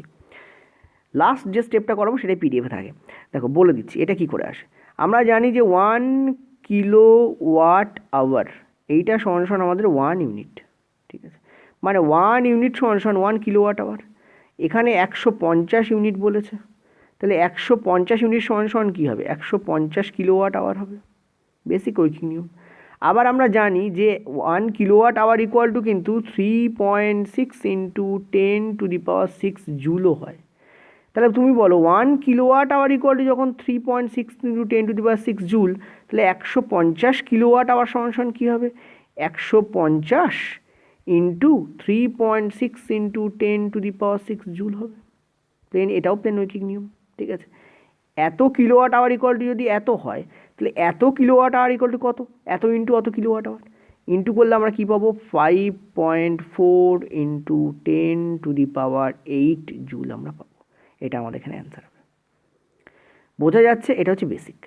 চলো নেক্সট পরের প্রশ্নে যাবো। দেখো আমি বেসিক করাচ্ছি তাও কতটুকু সময় লাগছে, আর আমি যে শর্ট ট্রিক বলছি তাতেই বা কতটুকু সময় লাগছে। দুটোতে একই সময় তখন লাগবে যখন তোমার প্র্যাকটিসটা সেই লেভেলে হবে, অর্থাৎ তখন তুমি বেসিক আর শর্টকাট দুটোর মধ্যে কোনো পার্থক্য পাবে না। ঠিক আছে, যদি তোমার সেই লেভেলে প্র্যাকটিস থাকে তাহলে তোমার কোনোটা করতেই টাইম লাগবে না, কারণ তুমি যাই করো না কেন সেই 150-এর সাথে এটাকে তো গুণ করতেই হবে। টাইমটা অ্যাকচুয়ালি এই গুণে লাগবে এবং গুণের পরে ভুলে লাগবে। কারণ ভুল হবে অনেকে এখানে যদি রেল আরেকটু চালাকি করতো, রেল কী করতো 54 × 10⁹ করে দিতে পারতো, বা 5.4 × 10⁷ করে দিতে পারতো। অনেকেই এটা গুলিয়ে ফেলবে 5.4 × 10⁷, অনেকেই কিন্তু সেখানে অ্যান্সার মেরে দিয়ে চলে আসবে। ভাগ্যচক্রে সেইটা নেই। ঠিক আছে, যদি এরকম থাকতো আর 2-3টে অপশানে ডেফিনেটলি গোলাতো, অর্থাৎ করেও ভুল তীরে স্টোই দেওয়ার মতো ব্যাপার হতো। ঠিক আছে, সেই ভুলগুলোকে খেয়াল রেখে চলতে হবে, তার জন্য প্র্যাকটিস প্রয়োজন। চলো নেক্সট পরের প্রশ্ন। সেম টাইপের প্রশ্ন, একটি বাড়িতে যদি 1 মাসে 200 ইউনিট তড়িৎ শক্তি খরচ হয় তাহলে সেটিকে জুলে প্রকাশ করো। কি বললাম আমি, শর্টকাটটা বলে দিই প্রথমে। সেটা হচ্ছে ইউনিটকে যখন তুমি জুলে কনভার্ট করবে তখন কিছুই না, এই ইউনিটের সাথে তুমি 3.6 × 10⁶ ইন্টু করে দাও। তাহলে এখানে আছে 200, তাহলে 200 × 3.6 × 10⁶ গুণ করে দাও, অ্যান্সার পেয়ে যাবে। কত উত্তর হচ্ছে আমরা এখান থেকে দেখতে পাচ্ছি, নিজেরা করো। 72 তো ডেফিনেটলি হবে, কারণ 36 × 2 করলেই 72 হয়। তারপর 2টো শূন্য, একটা হয়ে যাবে গেট আউট, এদিকে হয়ে যাবে 6, এখানেও 8 আছে মানে 7.2 হবে। 7.2 × 10⁸ এত জুল আমাদের অ্যান্সার হবে। ঠিক আছে, এটা গেল শর্টকাটে। এবার যদি বেসিকটা দেখতে চাও, একটু আগে বেসিক করে দেখিয়েছি। কি করব আমরা দেখলাম যে 1 kWh এইটা সমান সমান আমাদের 1 ইউনিট। ঠিক আছে, তাহলে 1 kWh সমান সমান যদি 1 ইউনিট হয়, তাহলে 200 ইউনিট বলতে ডেফিনেটলি 200 kWh বোঝাবে। সিম্পল ভাবনা। ঠিক আছে, আবার 1 kWh সমান সমান আমরা জানি 3 অত জুল, তাহলে 200 kWh সমান সমান কী হবে, এর সঙ্গে অত জুল গুণ হয়ে যাবে। যদি গুণ করো তুমি এই ক্যালকুলেশনটা করলে অ্যান্সার পাবে 7.2 × 10⁸ জুল পাবে। ক্লিয়ার হলো? এই 7.2 × 10⁸ জুল। চলো নেক্সট পরের প্রশ্ন। আচ্ছা, পাওয়ারের আমি 3টে ফর্মুলা তোমাদের বলেছিলাম। একটা হচ্ছে পাওয়ার ইকুয়াল টু ভি ইন্টু তোমাদের আই, বা ভোল্ট ইন্টু অ্যাম্পিয়ার, আই মানে অ্যাম্পিয়ার বলেছিলাম। পাওয়ারের আরেকটা ফর্মুলা কী বলেছিলাম, যে v²/r। পাওয়ারের আরেকটা ফর্মুলা কী বলেছিলাম আমি, I² × r। এইটাকে লেখা যায় ভি ইন্টু অ্যাম্পিয়ার, এটাকে তো v² লেখা যায় যা আছে, আর এটাকে লেখা যায় অ্যাম্পিয়ার ইন্টু আর। তোমরা অনেকে এ দিয়ে রিপ্রেজেন্ট করো, সেই জন্য আমি বললাম, আমারই ভুল অ্যাকচুয়ালি, আমি এ দিয়ে বলেছি বলে তোমরা ওইভাবে বুঝবে। অ্যাকচুয়ালি এই ফরম্যাটটাই ঠিকঠাক ফরম্যাট। ঠিক আছে, যাই হোক, এই 3টে কথা আমি বলেছিলাম তোমাদেরকে। এবার এই 3টের ওপরেই তোমাদের এই অঙ্কটাকে দেওয়া হয়েছে। 3টের মধ্যে কোনটার উপর দেওয়া হয়েছে সেটা তোমাদের বুঝতে হবে। দেখো এখানে বলেছে অ্যাম্পিয়ার আর ওহম, তার মানে পাওয়ার ইকুয়াল টু অ্যাম্পিয়ার² × r, এই ফরম্যাটটাই কাজে লাগছে। এবার দেখো এই যে পাওয়ারের যা ফরম্যাট আছে, মানে সূত্রে যা আছে সেটা সব 1 সেকেন্ডে আছে, এটা তোমাকে বুঝতে হবে, ভালো করে বুঝবে। ওইটা কিন্তু আমি ওখানে বলিনি, আর সেটা না বলিনি বলেই এই ব্যাপারটাতে তোমাদের ভুল হবে।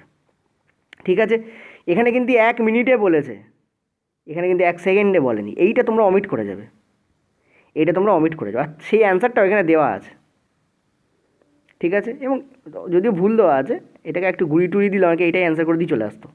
ঠিক আছে, এখানে কি বলা আছে, এখানে বলেছে 1 মিনিটে, 1 মিনিটে পাওয়ারের যে সূত্রগুলো তুমি পেলে একটু আগে, সেই সব কটা সূত্র তোমাকে 1 সেকেন্ডে পাওয়ারের ভ্যালু দেবে, অন্য কোনো টাইমের সাপেক্ষে নয়। কিন্তু এইটা মাথায় রেখে কাজ করবে। ইনফ্যাক্ট যা সূত্র তুমি করো সেখানে যদি টাইম ইনভলভ থাকে, সেটা সবসময় যে মনে রাখবে বাই ডিফল্ট 1 সেকেন্ডে বেরোয়। এবার তোমাকে কনভার্ট করতে হয় অন্য কিছু টাইম দেওয়া থাকলে। ঠিক আছে, তো আমি যদি এখান থেকে পাওয়ারটা বার করি, আমি কি দেখতে পাচ্ছি,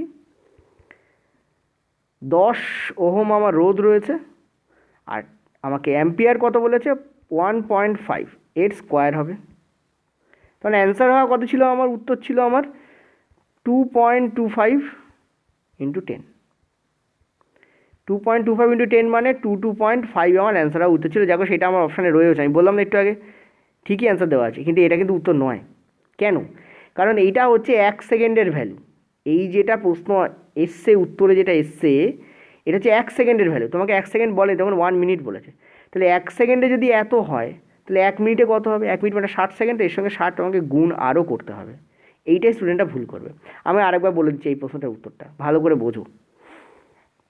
পুরোটা মুছে আরেকবার বলি, ছোটো ছোটো কী পয়েন্টগুলো বুঝতে হয়। এখানে তোমাদের বলেছে স্যার আমি পাওয়ারের ফর্মুলা জানি মানে সব জানি, তা কিন্তু নয়। পাওয়ারের ফর্মুলা আমাকে কী বলে? আমাকে পাওয়ারের ফর্মুলা বলে যে আমি যখনই অ্যাম্পিয়ারের সঙ্গে রোধকে ইন্টু করবো আমি পাওয়ার পেয়ে যাবো। কিন্তু এই যে ভ্যালুটা দেয় এটা হচ্ছে 1 সেকেন্ডে কতটা পাওয়ার সেইটা দেয়, ঠিক আছে? তো এই অনুযায়ী আমি যদি করি তাহলে আমি পাচ্ছি 1.5 তার হোল স্কোয়ার ইন্টু 10। এখান থেকে আমি দেখতে পাচ্ছি 2.5 আমার বেরোচ্ছে, কিন্তু সেটা কত সেকেন্ডে? 1 সেকেন্ডে। তাহলে 1 সেকেন্ডে যদি এত হয়, 60 সেকেন্ডে কত হবে? কারণ আমার 60 সেকেন্ডে কেন বার করবো? কারণ আমাকে এখানে 1 মিনিট দেওয়া আছে, 1 মিনিট মানেই আমার 60 সেকেন্ড, ঠিক আছে? 60 সেকেন্ডে কত হবে? 2.5 ইন্টু 60 এই আমার হবে। এখান থেকে যদি আমি আসি আমি 8 ভ্যালুটা পেয়ে যাবো। এইটা আমার কিন্তু কারেক্ট অ্যান্সার হবে। 1350 এত watt, this is the correct answer here. ঠিক আছে, চলো নেক্সট পরের প্রশ্নে। আচ্ছা, এই প্রশ্নটা একটি ইউনিক প্রশ্ন এবং ভেরি ভেরি ইম্পর্টেন্ট প্রশ্ন। এখানে তোমাকে বলছে যে তড়িৎ প্রবাহ যদি আই হয়, বিভব প্রবাহ যদি ভি হয়, সময় যদি টি হয়, রোধ যদি আর হয়, তাহলে তড়িৎ শক্তির পরিমাণ কত? দেখো শক্তি, আমরা তো হিটকেও এনার্জি বলি বা শক্তি বলি, কারণ হিটের একক হচ্ছে জুলে রিপ্রেজেন্ট করানো হয়, ঠিক আছে? হিটকেও আমরা এনার্জি বলি। একটু আগেই তোমাদের বলেছিলাম বা হয়তো আগের দিন বলছিলাম যে বাল্ব চলে, সেটা কিসের জন্য চলে? ওর ভেতরে যে টাংস্টেন থাকে, সেই টাংস্টেনের যে ফিলামেন্ট থাকে সেটা কী হয়? সেটা উত্তপ্ত হয়ে গ্লো করে, প্রজ্বলিত হয়েছে। আগেকার যে বাল্ব ছিল ফিলামেন্ট বেসড যে বাল্ব, এখন তো ফিলামেন্ট বেসড বাল্ব দেখা যায় না, ফিলামেন্ট কেটে যায় বলে। তো ফিলামেন্ট বেসড যে বাল্ব ছিল সেখানে কী হয়? সেটা টাংস্টেনটা প্রচণ্ড প্রজ্বলিত হয়ে যায় এবং তারপর জল করে, এবং সেই দুটিটাই আমরা বাল্বের আলো হিসেবে নেই ধরে, ঠিক আছে? তার মানে হিট ওখানে প্রডিউস হচ্ছে, আর এই যে হিট প্রডিউস হচ্ছে সেই হিটটাকে এইভাবে লেখা যায়। হিট সমান কী লেখা যায় তোমাদের বলে দিই, সেটা হচ্ছে আইএ স্কোয়ার, জাস্ট কী লেখা যায়? আইএ স্কোয়ার আর টি, এই তোমাদের লেখা যায়। হিট সমান কি? আইএ স্কোয়ার আর টি। এবার আমরা যদি একটা আইকে আর এর সঙ্গেই রাখি, আর একটা আইকে যদি আর এর সঙ্গে ডিভোর্স করিয়ে টি এর সঙ্গে জুড়ে দিই, তাহলে আমরা কি পাবো? তাহলে আমরা দেখতে পাচ্ছি যে এই যে আইআর চলে আসছে, এই আইআর উৎপন্ন করছে ভোল্টের, কারণ আমরা জানি ওহমের সূত্র অনুযায়ী ভি সমান আইআর, ঠিক আছে? তো এইটাকে আমি ভি করে দিলাম, আর বাকিগুলোকে যদি আমি সেমই রাখি তাহলে আমার দেবে কি? ভিআইটি দেবে। একটু ঠিক করে লিখি, হাত লেখা দিন দিন বড্ড খারাপ হয়ে যাচ্ছে আমার, ঠিক আছে?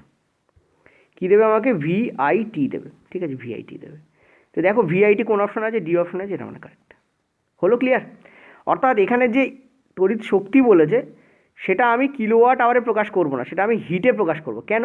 কারণ আমি দেখতে পাচ্ছি এখানে আই ভি আর টি দেওয়া রয়েছে, এই সাপেক্ষে কিলোওয়াট আওয়ারে গেলে এটা পাবো, অনেক ক্যালকুলেশন করতে হবে। আমি ডিরেক্টলি যদি মনে রাখি heat equal to I square R T, সেখান থেকে আমি এটা এইভাবে আমি পেতে পারি, ঠিক আছে? চলো নেক্সট পরের প্রশ্ন। পরের প্রশ্ন, জুল থেকে ইউনিটে কনভার্ট করতে বলেছে। একটি বাড়ির 1 মাসের তড়িৎ শক্তি যদি এত জুল হয় তাহলে সেটাকে ইউনিটে কনভার্ট করে। দেখো আমরা জানি যে 1 কিলোওয়াট আওয়ার, এইটা সমান আমাদের 1 ইউনিট, আর এই 1 ইউনিট সমান আমাদের 3.6 ইন্টু 10⁶ জুল।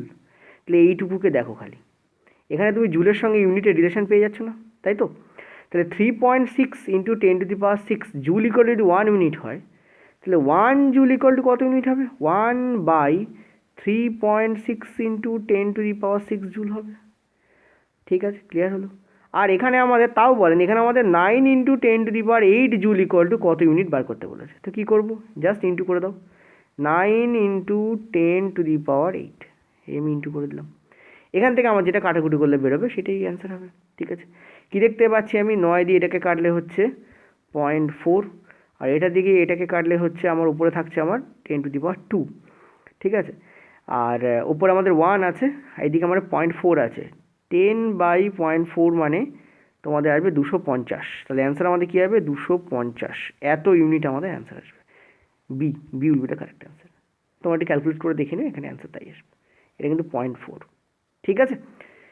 এই ফর্মুলা অনুযায়ী পাচ্ছ 1 kilowatt hour equal to 1 unit, আর 1 ইউনিট ইকুয়াল টু এত জুল। তাহলে এত জুল ইকুয়াল টু 1 ইউনিট হয়, 1 জুল ইকুয়াল টু কত ইউনিট, আর 9 × 10⁸ জুল ইকুয়াল টু কত ইউনিট। ব্যাস, সিম্পল ক্যালকুলেশন, ঠিক আছে। ওই জন্য বলি কোনো শর্টকাট মনে রেখো না, সিম্পল ক্যালকুলেশন মনে রাখো, সিম্পল ব্যাপারটা মনে রাখো, দেখবি ইজিলি তুমি শর্টকাট নিজেই ডিরাইভ করতে পারছো, ঠিক আছে। চলো নেক্সট পরের প্রশ্ন, এটাও রেলওয়ে গ্রুপ ডিতে পড়া প্রশ্ন। এটা কিন্তু ইম্পর্টেন্ট, কারণ এটা বারবার রিপিট হয়েছে, ওই বই থেকেই তোলা, ওই যে বুকস, সেই বই থেকেই বারবার তোমাদের কোশ্চেন্স আসে। একটি বৈদ্যুতিক বাল্বকে যদি 220 ভোল্টের একটি জেনারেটরের সঙ্গে যুক্ত করা হয়, তাহলে তড়িৎ প্রবাহ হয় 0.5 অ্যাম্পিয়ার। তড়িৎ ক্ষমতার পরিমাণ নির্দেশ করতে বলেছে। দেখো একটু আগে আমরা বললাম পাওয়ার ইকুয়াল টু কি, ভোল্ট ইন্টু অ্যাম্পিয়ার, ঠিক আছে। তো এখান থেকে আমাকে ক্ষমতার একক তুমি বার করে ফেলো, মানে ক্ষমতার পরিমাণ বার করে ফেলো। পাওয়ার সমান ভোল্ট, কত ভোল্ট বলেছে, 220 ভোল্ট, তার সঙ্গে আমি 0.5 অ্যাম্পিয়ারকে ইন্টু করে দেবো। অ্যান্সার আমাদের কত হবে, দেখতে পাচ্ছি এটা 110 হবে, একটা শূন্য এক্সট্রা আসবে, সেটা কেটে বেরিয়ে যাবে, তাহলে 110 ওয়াট আমাদের অ্যান্সার আসবে। 110 ওয়াট মানে first option will be hour correct option, ঠিক আছে। পাওয়ারের ফর্মুলা থেকে এটা বার করা যায়। চলো নেক্সট হচ্ছে পরের প্রশ্ন। দেখো এটাতে তোমাদের দাগ নম্বর দেওয়া আছে, তো এই 1315 দাগের এদিক ওদিক একটু খুঁজো, অ্যারাউন্ডে খুঁজো, বাকি প্রশ্নগুলো সব তোমরা পেয়ে যাবে।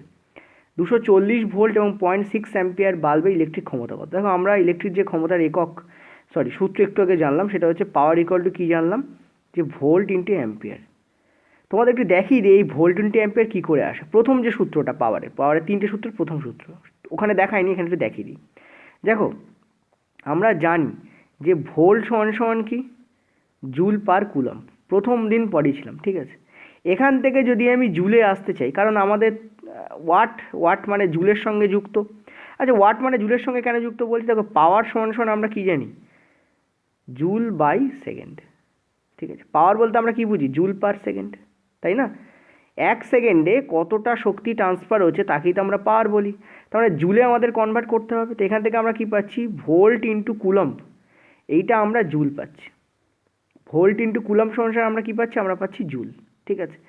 আবার কুলম সমান আমরা কী লিখতে পারি, দেখো আমরা যখন কারেন্ট পড়েছিলাম তখন তোমাদের মনে আছে হয়তো, কারেন্টকে আমরা যদি আই লিখি, আই সমান আমরা কী বলেছিলাম, 1 কুলম চার্জ প্রবাহিত হয় 1 সেকেন্ডে, তাকে আমরা কি বলি, 1 অ্যাম্পিয়ার বলি বা কারেন্ট বলি, যেটাকে আমরা আই বলে ডিনোট করি। এখান থেকে আমরা সি এর ভ্যালু কী পাচ্ছি, মানে কুলম্বের ভ্যালু কী পাচ্ছি, আই ইন্টু এস মানে সেকেন্ড, এইটা আমরা কুলম্বের ভ্যালু পাচ্ছি, ঠিক আছে। তো কুলমকে এখান থেকে যদি আমি এদিকে ট্রান্সফার করি, আমি কী লিখতে পারি, ভোল্ট ইন্টু আই ইন্টু, কুলমকে এইটা লিখছি আই ইন্টু এস মানে সেকেন্ড, এটা ইকুয়ালটা আমরা কী লিখতে পারি, এখানে জুল লিখতে পারি। বলো এই দুটো, এই যে 1 নম্বর এবং এই যে 2 নম্বর, এই দুটো থেকে আমরা এই সূত্রটা আসলাম, সেটা হচ্ছে আমাদের 1 নম্বর কন্ডিশন, ঠিক আছে। এবার এই জুল, জে ফর জুল, এই জুলের জায়গায় যদি আমরা এই পুরোটাকে লিখি, আমরা কি লিখতে পারি, তাহলে পাওয়ার ইকুয়াল টু আমরা কি লিখতে পারি, পাওয়ার ইকুয়াল লিখতে পারি V into I into S, আর তলায় অলরেডি একটা এস আছে, এস মানে সেকেন্ড, ঠিক আছে। তলায় অলরেডি আমাদের একটা কী আছে, সেকেন্ড আছে। তুমি দেখতে পাচ্ছি এই সেকেন্ড কেটে যাচ্ছে, এখান থেকে আমরা দেখতে পাচ্ছি পাওয়ার ইকুয়াল টু আমাদের কী আসছে, ভোল্ট ইন্টু আই আসছে।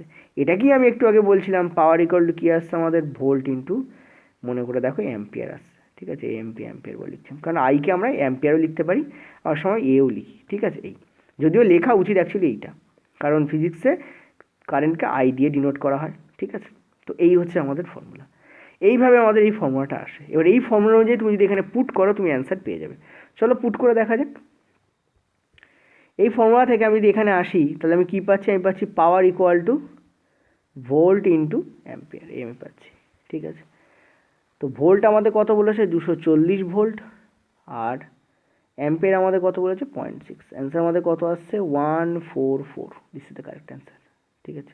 কত ইজিলি আমরা অ্যান্সার পেয়ে গেলাম, সূত্র জানলে কত ইজি, কিন্তু দেখো সূত্রটা কত ভীষণভাবে কমপ্লেক্সভাবে বেরিয়েছে, ঠিক আছে। এত ওয়াট ডেফিনেটলি, কারণ পাওয়ারের কথা বলছি আমরা, তো ওয়াট আমাদের অ্যান্সার হবে। চলো নেক্সট পরের প্রশ্ন। 100 ওয়াটের বাল্ব যদি 8 ঘন্টা করে চলে, তাহলে প্রতিদিন কত তড়িৎ শক্তি খরচ হবে। এখানে প্রতিদিনের কথা বলেছে, সো 100 ওয়াটের বাল্ব 8 ঘন্টা করে চলছে। কি বলেছিলাম, ওয়াট এবং ঘন্টা যখন দেওয়া থাকবে তাকে ইউনিটে কনভার্ট করতে গেলে 1000 দিয়ে আমাকে কী করতে হবে, জাস্ট ভাগ করে দিতে হবে, ঠিক আছে। এখান থেকে আমি কী দেখতে পাচ্ছি, এইটা কেটে যাচ্ছে এবং এইটা কাটছে, তো অ্যান্সার আমাদের কী হচ্ছে, 0.8 unit will be the correct answer. এখানে কোথাও নেই, তো তুমি এইটাকে 0.8 ইউনিট করে নিতে পারো, দিস ওয়ান, ঠিক আছে, এটা আমাদের কারেক্ট অ্যান্সার হয়ে যাচ্ছে। এটাকে 0.8 ইউনিট করে নাও, ঠিক আছে। তো 0.8 ইউনিট আমাদের অ্যান্সার হবে। কী করে হয় এর আগে বহুবার বলেছি যে কী করে এটা হয়, যে 1000 দিয়ে কেন ভাগ করতে হয়। ক্লিয়ার হলো? নেক্সট চলো পরের প্রশ্ন। আবারও বলে দিচ্ছি, যদি এরকম প্রশ্ন আসে কি করব আমরা, সিম্পলি ধরো সাপোজ তোমাদের দেওয়া রয়েছে ওয়াট, ঠিক আছে, এবং তার সঙ্গে তোমাদের দেওয়া রয়েছে ঘন্টা, এই দুটোকে ইন্টু করো এবং এইটাকে তুমি কি করো 1000 দিয়ে জাস্ট ভাগ করে দাও। তুমি কি পেয়ে যাবে? তুমি পেয়ে যাবে ইউনিট। ঠিক আছে, তুমি কি পেয়ে যাবে? তুমি পেয়ে যাবে ইউনিট। এটা হচ্ছে সূত্র। চলো নেক্সট পরের প্রশ্ন। পরের প্রশ্ন, কোনটির সাথে ইলেকট্রিক সুইচ যুক্ত থাকে? ভেরি ভেরি ইম্পর্টেন্ট প্রশ্ন। দেখো এখানে অ্যান্সার তোমাদের কোনটা হবে? Live wire will be the correct answer হবে তোমাদের। ঠিক আছে, দেখো একটা কালো রঙের ওয়্যার থাকে, ঠিক আছে, যেটাকে আমরা বলি, ঠিক আছে, যেটাকে আমরা কী বলি, যেটাকে আমরা বলি নিউট্রাল ওয়্যার। এই যে ওয়্যারটা, এটা হচ্ছে তোমাদের নিউট্রাল ওয়্যার, নিউট্রাল, ওই জন্য এটা কালো হয়, ঠিক আছে, নিউট্রাল। আচ্ছা, একটা থাকে তোমাদের লাল রঙের ওয়্যার, লাল রঙের, এই লাল রঙের ওয়্যারটাকে আমরা বলি লাইভ ওয়্যার। কী বলি এটাকে আমরা? এটাকে আমরা বলি লাইভ ওয়্যার, ঠিক আছে, লাইভ। আমি লাইভ বলে লিখলাম, তোমরা নিজেরা দেখে নিও, ঠিক আছে, লাইভ ওয়্যার। আর একটা থাকে, আচ্ছা আমি আগে এঁকে নিই তোমাদের, তাহলে তোমাদের সুবিধা হবে। সবুজ, সবুজ রঙের একটা থাকে, এই সবুজ রঙের তারটাকে বলা হয় আর্থিং। কি বলা হয় এটাকে? এটাকে বলা হয় আর্থিং। এই তিনটে কালারও মাথায় রেখো, তিনটে কালার দিয়েও প্রশ্ন পড়ে যে কোন কালারে কি মানে তারকে সিলেক্ট করা হয়, ঠিক আছে। এই যে লাল রঙের, এই লালটাকে আমরা কি বলি? লাইভ ওয়্যার বলি। যেটা লিখতে তখন লিখিনি লাইভ ওয়্যার, ঠিক আছে। তিনটে তার থাকে, সবুজ হচ্ছে আর্থিং, লাল হচ্ছে তোমাদের লাইভ, আর এই কালোটা হচ্ছে তোমাদের নিউট্রাল। তো তোমাদের প্রশ্ন এখানে কী বলেছে? ইলেকট্রিক সুইচ সেটা লাইভ তারের সঙ্গে যুক্ত থাকে। আচ্ছা, আর্থিংয়ের সঙ্গে যুক্ত কেন করা হয় না? আর্থিং হচ্ছে কি, যখনই শকের ব্যাপার আসে, মানে ইলেকট্রিক শক, সেটাকে প্রিভেন্ট করার জন্য আর্থিংকে ইউজ করা হয়, ঠিক আছে। আর নিউট্রাল কি করে? দেখো নিউট্রালে যদি ধরো একটা সুইচ আছে, সেই সুইচকে যদি তুমি নিউট্রালের সঙ্গে যুক্ত করো, তাহলে কি হয়? তাহলে সুইচ অন করো আর অফ করো, তাতে কানেকশান থাকবে, ঠিক আছে। নিউট্রালে, নিউট্রাল এই কারণেই বলা হয় কারণ অন আর অফে ওর কিছু যায় আসে না। অন করো আর অফ করো, ওতে কানেকশান থাকবে যদি তুমি ওটাকে নিউট্রালে অ্যাড করো। কিন্তু তুমি যদি লাইভ ওয়্যারে অ্যাড করো, মানে লাল রঙের তারে অ্যাড করো, তাহলে কী হয়? যখন সুইচ অন করবে তখন ওটাতে কানেকশান থাকবে, আর যখন সুইচ অফ করবে তখন ওটাতে কানেকশান থাকবে না। সেই জন্য সুইচ কী হয়? সবসময় লাইভ ওয়্যারের সঙ্গে যুক্ত থাকে, কারণ সুইচের কাজই হচ্ছে অন আর অফ হওয়া। অন হওয়া মানে তড়িৎ প্রবাহ হবে, যুক্ত হয়ে যাবে, কানেকশান হয়ে যাবে। সো যার সঙ্গে তুমি কানেকশান চাইছো, ধরো টিভিতে চাইছো, তো টিভিতে কানেকশান আসবে, ঠিক আছে। সেই জন্য, আর অফ করলে কানেকশান চলে যাবে। সেই জন্য লাইভ ওয়্যারকে অলওয়েজ, বা সুইচকে অলওয়েজ লাইভ ওয়্যারের সঙ্গে যুক্ত করা হয়, কারণ অন আর অফ এটাতে সুবিধা হয়। নিউট্রালের সঙ্গে কোনোদিন যুক্ত করা হয় না, তাতে অন করো আর অফ করো কিছু যাই আসবে না, ওই জন্য ওকে নিউট্রাল বলা হয়। ক্লিয়ার হলো? চলো নেক্সট আমরা পরের প্রশ্নে যাব। পরের প্রশ্ন, একটি ভালো ভোল্ট মিটারে রোধ কী হবে? খুবই উচ্চ মানের হতে হবে, ঠিক আছে। ভোল্টের সঙ্গে আমরা রোধের যে রিলেশন জানি সেটা হবে সমানুপাতিক। ভোল্ট মিটার মাপা হয় ভোল্ট, ভোল্ট মিটারে কী মাপা হয়? ভোল্ট মাপা হয়। তাহলে ভোল্টকে ভালো করে ধরতে হলে রোধকে হাই হতে হবে, কারণ রোধ যত বাড়বে ভোল্ট তত বাড়বে, ঠিক আছে। তখন ভোল্ট মিটারে ভোল্ট মাপা হয়, সেই ভোল্টকে কানেক্ট করার জন্য বা ধরার জন্য, ক্যাচ করার জন্য আমাদের উচ্চ মানের রোধ দরকার হয়। ক্লিয়ার হয়েছে? চলো নেক্সট আমরা পরের প্রশ্নে যাব। পরের প্রশ্ন, ইলেকট্রিক বাল্বে টাংস্টেন ব্যবহার করা হয় কেন? দেখো টাংস্টেন হচ্ছে গলনাঙ্ক অত্যন্ত বেশি, টাংস্টেন, তো অ্যান্সার এটাই হবে। টাংস্টেনের গলনাঙ্ক অত্যন্ত বেশি হয়, এর গলনাঙ্ক মোটামুটি মানে মোর দ্যান 3000 ডিগ্রি সেন্টিগ্রেড হয়, ঠিক আছে, এর গলনাঙ্ক। আরেকটা জিনিস, এর যে রোধ হয় সেটা না বেশি না খুব কম হয়, এর রোধ মোটামুটি মিডিয়াম রেঞ্জে থাকে, খুব বেশিও না খুব কমও না, ঠিক আছে। এই দুটো কারণের জন্য কিন্তু টাংস্টেনকে ব্যবহার করা, যেহেতু এর গলনাঙ্ক অত্যন্ত বেশি, ফলে অক্সিডেশন বা জারণ অত্যন্ত কম হয়। বাল্বের যে ফিলামেন্ট থাকে সেই ফিলামেন্ট কিন্তু টাংস্টেন দিয়ে তৈরি হয়। অত্যন্ত গলনাঙ্ক বেশি হয় কী হয়? এটা গ্লো করে, চকচক করতে থাকে, এবং ওইটাকে আমরা বাল্বের আলো বলে ধরি, ঠিক আছে। তো অ্যান্সার আমাদের কী হবে? গলনাঙ্ক অত্যন্ত বেশি হয়। আচ্ছা, যদি এটা বলতো ফিউজ, ঠিক আছে, ফিউজ, ফিউজের ক্ষেত্রে কী হয়? দেখো ফিউজের ক্ষেত্রে যেটা হয় ঠিক এর উল্টো হয়। ফিউজ, ফিউজ তার, ফিউজ তারের ক্ষেত্রে মনে রাখবে রোধ ভেরি হাই হতে হয়, ঠিক আছে, রোদ অত্যন্ত ভেরি হাই, এটা বলে দিই তোমাদের, ভেরি হাই। ঠিক আছে, এবং মেল্টিং পয়েন্ট যেটাকে আমরা গলনাঙ্ক বলছি সেটা অত্যন্ত কম হতে হয়। ঠিক আছে, গলনাঙ্ক কী হতে হয়? অত্যন্ত কম, ভেরি লো, ভেরি লো। তো এই দুটো জিনিস মনে রাখবে, এই দুটো জিনিসের সঙ্গে খুব গোলায়। ইলেকট্রিক বাল্বে টাংস্টেন ব্যবহার করার কারণে গলনাঙ্ক বেশি, রোদ না বেশি না কম, মানে বলতে পারো রোদ কমই হয়। ঠিক আছে, টাংস্টেনের যে রোদ হয় সেটা খুব বেশি হয়ই না, ইনফ্যাক্ট কমই হয়। ফিউজ তারের ক্ষেত্রে কিন্তু সেটা হয় না, ফিউজ তারের রোদ অত্যন্ত বেশি হয় এবং গলনাঙ্ক অত্যন্ত কম হতে হয়, তবেই কিন্তু সেই ধাতু বা সেই জিনিসকে কিন্তু ফিউজ তারে ইউজ করা যায়। এই দুটো জিনিস গোলায় তোমাদের বলে দিলাম। ঠিক আছে, চলো নেক্সট পরের প্রশ্ন। পরের প্রশ্ন, একটি ফিউজ তারের গায়ে যদি 8 অ্যাম্পিয়ার লেখা থাকে তাহলে সেটা অর্থ কী হবে? দেখো, ফিউজ তারের গায়ে যখন 8 অ্যাম্পিয়ার লেখা থাকে তার মানে হচ্ছে 8 অ্যাম্পিয়ারের বেশি যদি তড়িৎ প্রবাহ হয় তাহলে ফিউজ তারটা গলে যাবে, মানে 8 অ্যাম্পিয়ার পর্যন্তই ও সহ্য করতে পারবে। তাহলে অ্যান্সার আমাদের কী হবে? C will be the correct answer. ভীষণ ইম্পর্টেন্ট প্রশ্ন কিন্তু এগুলো। এটা একটা প্রথম কথা। দ্বিতীয় কথা, একটু আগে যেটা বলি সেটা একবার রিপিট করছি আমি। ফিউজ তারের ক্ষেত্রে মনে রাখবে ওটা একটা টিন প্লেটেড কপার ওয়্যার থাকে। টিন প্লেটেড মানে কি? একটা কপার ওয়্যার মানে তামার তার, তার গায়ে টিনের আস্তরণ থাকে। এবং এই ধরনের যদি তুমি ধাতু ব্যবহার করো, একটা বলতে পারো যৌথ ধাতু, সেক্ষেত্রে কি হয়, এর যে রেজিস্ট্যান্স মানে রোধ সেটা অত্যন্ত বেশি হয়ে যায়, কিন্তু মেল্টিং পয়েন্ট অত্যন্ত কমে যায়। এমনি কপার ওয়্যারের মেল্টিং পয়েন্ট অত্যন্ত কমই হয়। এর ফলে কি হয়, যদি এই 8 অ্যাম্পিয়ারের বেশি বা নির্দিষ্ট যে মাত্রা লেখা থাকবে তার বেশি যদি তড়িৎ প্রবাহিত হয় তাহলে ফিউজ তারটা গলে যায়। আর গলে গেলে কি হবে, অতিরিক্ত যে কারেন্ট সেটা বাড়িতে ঢুকতে পারে না, তার ফলে শর্ট সার্কিটের ভয় কম থাকে। তাহলে অ্যান্সার আমাদের কোনটা হবে? C will be the correct answer. ঠিক আছে, ফিউজ তার গলে যাবে। ক্লিয়ার হলো? চলো নেক্সট পরের প্রশ্ন। পরের প্রশ্ন, নিচের কোনটি তড়িতের উষ্ণতার প্রভাবের ওপর কাজ করে না? দেখো, নিজেকে অ্যান্সার দিতে জানতে হবে এবং একটু তুমি যদি নাও জানো এই প্রশ্নটা, তুমি মোটামুটি একটা কমন সেন্সের উপর অ্যান্সার দিতে পারো। দেখো, ইস্ত্রি গরম হয়, সো হিটিং এফেক্ট, টোস্টারও গরম হয়, হিটিং এফেক্ট, কেটলিও গরম হয়, হিটিং এফেক্ট। তো এগুলো একটাও তো হবে না। অ্যান্সার আমাদের কোনটা হবে? Electric bell.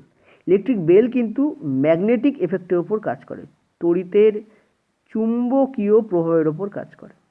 ঠিক আছে, চুম্বকীয় প্রভাব, ম্যাগনেটিক এফেক্ট অফ কারেন্ট। ঠিক আছে, তো অ্যান্সার আমাদের কী হবে? D will be the correct answer. এখানে বলেছে করে না, সেই জন্য এইটা আমাদের উত্তর হবে। চলো নেক্সট পরের প্রশ্ন। পরের প্রশ্ন এটা হচ্ছে তোমাদের এনসিইআরটির প্রশ্ন। কি বলছে দেখো, বলছে যে সার্কিটের মধ্য দিয়ে মোট কত অ্যাম্পিয়ার তড়িৎ প্রবাহিত হচ্ছে। তুমি দেখতে পাচ্ছ তিনটে এখানে রোধ রয়েছে, R1, R2 এবং R3। ঠিক, তার মধ্যে দুটোকে প্যারালাল সার্কিটিংয়ে জয়েন করানো হয়েছে, যেটা হচ্ছে 3 ওহম এবং 6 ওহম। আর মানে R2 এবং R3কে প্যারালাল সার্কিটিং অর্থাৎ সমান্তরাল বর্তনীতে যোগ করা হয়েছে। আর রোধ 1 মানে R1 সেটাকে হচ্ছে 4 ওহম, সেটাকে সমান্তরাল বর্তনীতে যুক্ত করা হয়েছে। তোমাদের বলেছে প্রবাহিত তড়িতের পরিমাণ কত। তুমি দেখতে পাচ্ছ এটা একটা কম্বিনেশন অফ সিরিজ রয়েছে, অর্থাৎ প্যারালাল এবং সিরিজ সার্কিটিং দুটো মিক্সড আপ আছে।